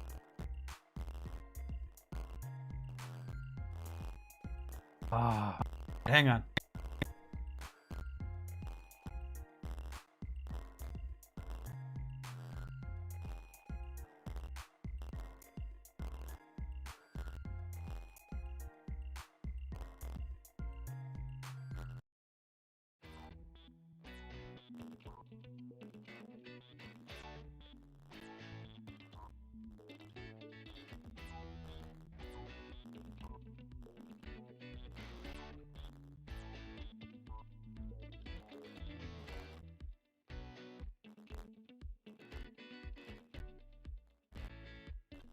Oh.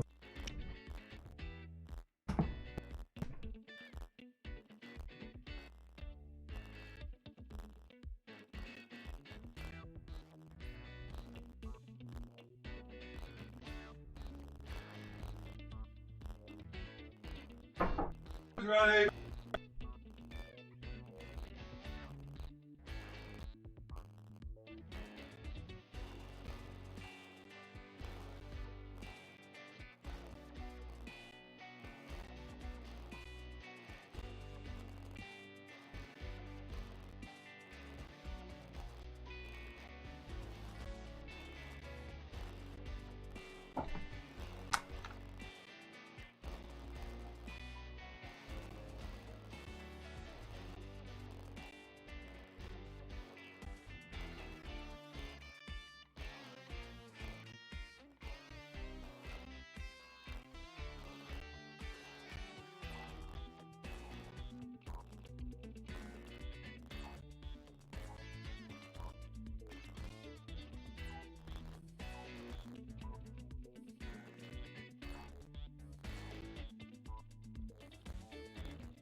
You guys hear me now?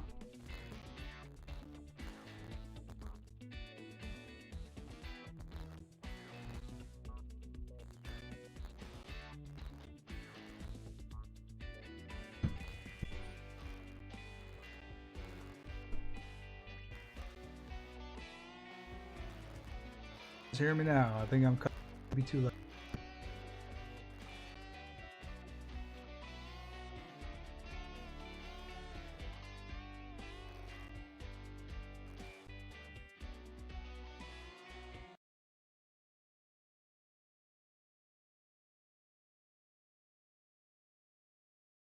I'm gonna shut down one.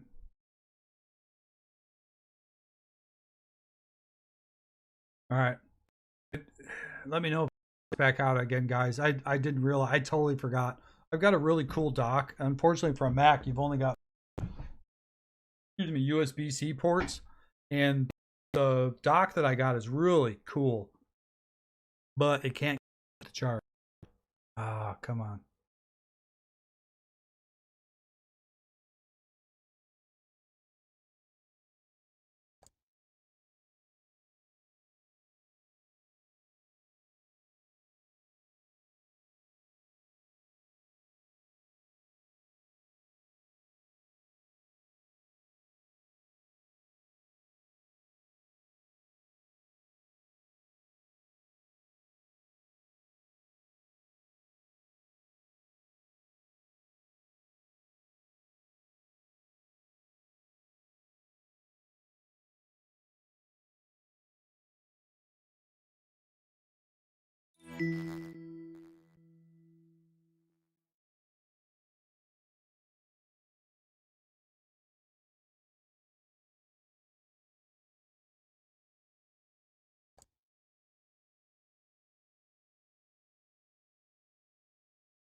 How we shut could down the music. And I quick scan, starting to chart up. Be the end of the moment.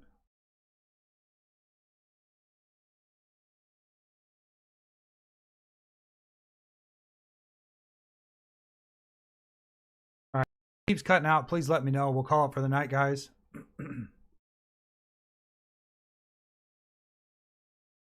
Type that in real quick.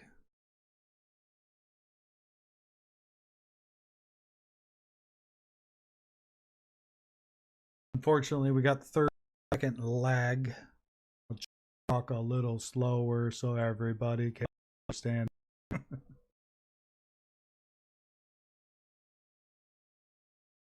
Now I forgot where we're at. Current viewers like crazy. I had a whole lot, but the battalion doesn't have to be huge to be strong.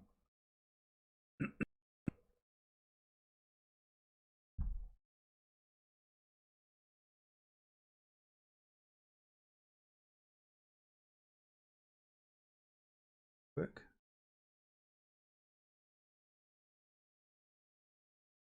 It absolutely decimates my battery, and I totally forgot about it.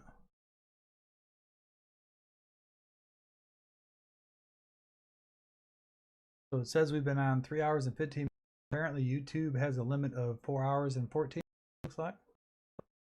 Not like Twitch, another reason to go over there, right? We good though?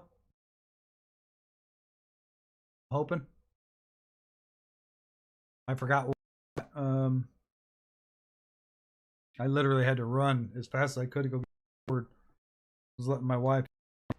The MAC cord charges the computer pretty quickly. Actually, it's a pretty powerful charger. But because when it's on the dock, there's so much stuff plugged into it. It's a really cool dock, but it can't keep up.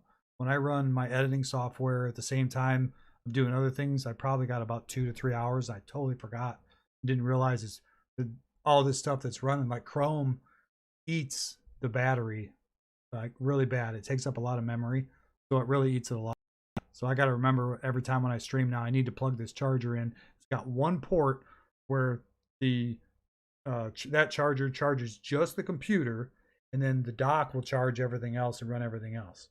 So, but in the meantime, I'm actually surprised 3 hours in. Now that I think about it, I didn't think it was that long that we actually made it that far. I'm at 6% and holding. All right, you guys got anything else? What do you got? What do you got?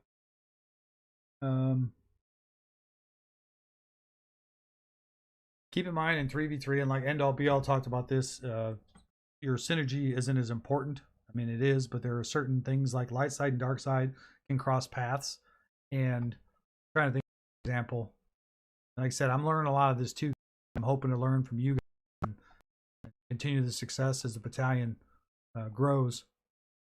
But like when I was showing that Greedo and Chewbacca and Han, while the might be a better fit in a scenario where I've got a better place for Ben and makes another team stronger, while it brings Han and Chewbacca down a little bit, it might overall work better to have both teams strong than have a weak team and a strong team. So it depends on you, right?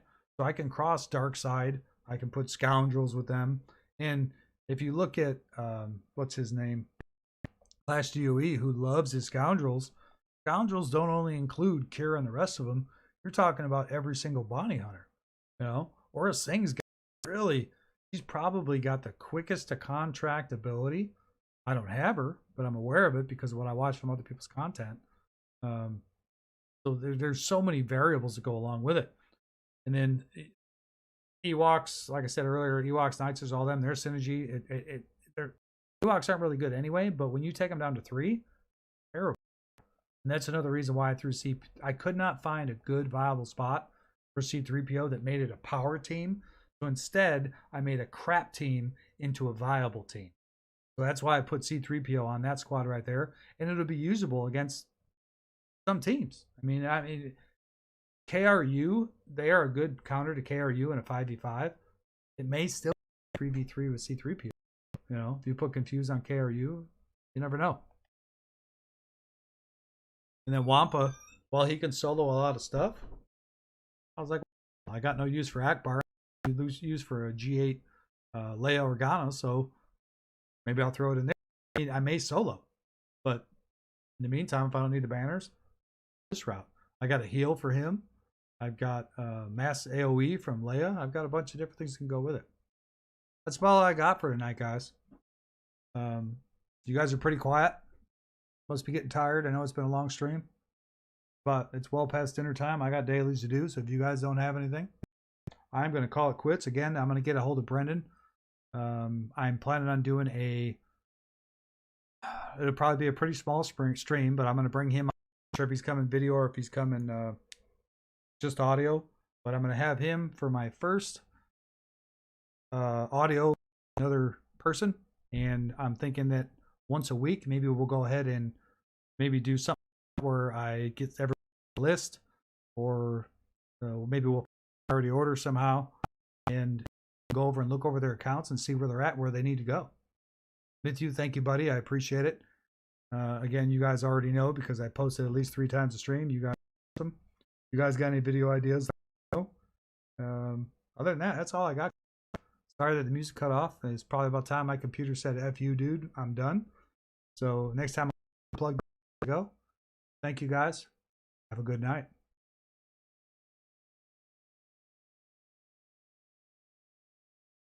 I can't put you out with nothing. Ladies and gentlemen, this is a little country rap, aka crap, about my fine ass guild at Vanguard CDP. Hope you can hear me. Here we go.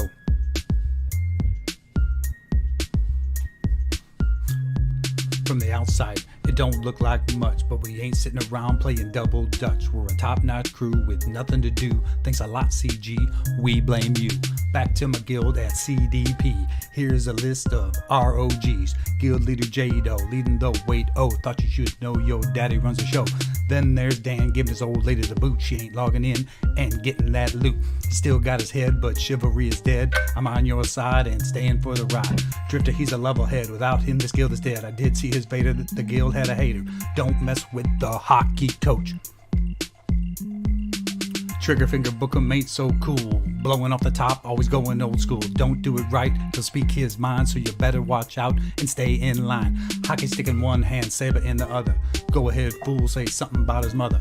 Who you want next? Oh, how about who? The family man with a plan, schooling kids, popping boy D lids and still find a time. Keep it in line, dedicated fool, always knowing what to do. For real, y'all, this guild is legit. Not like this rap.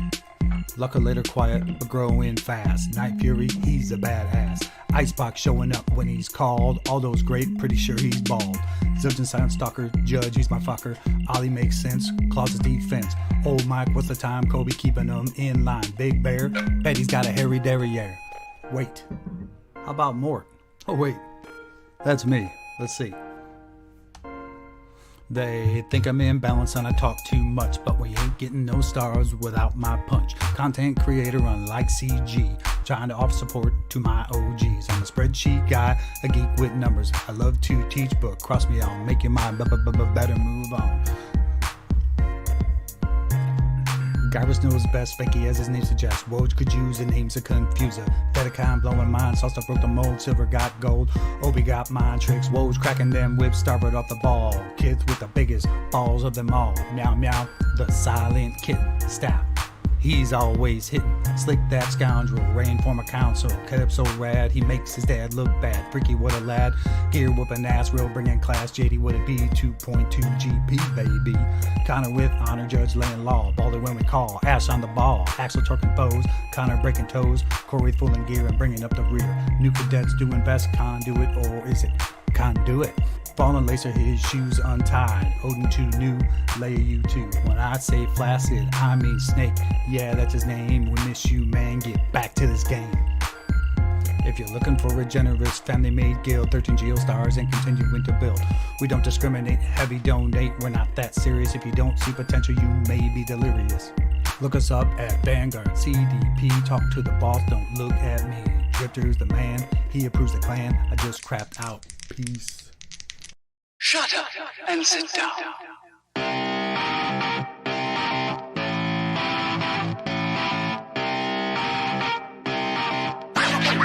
Bye.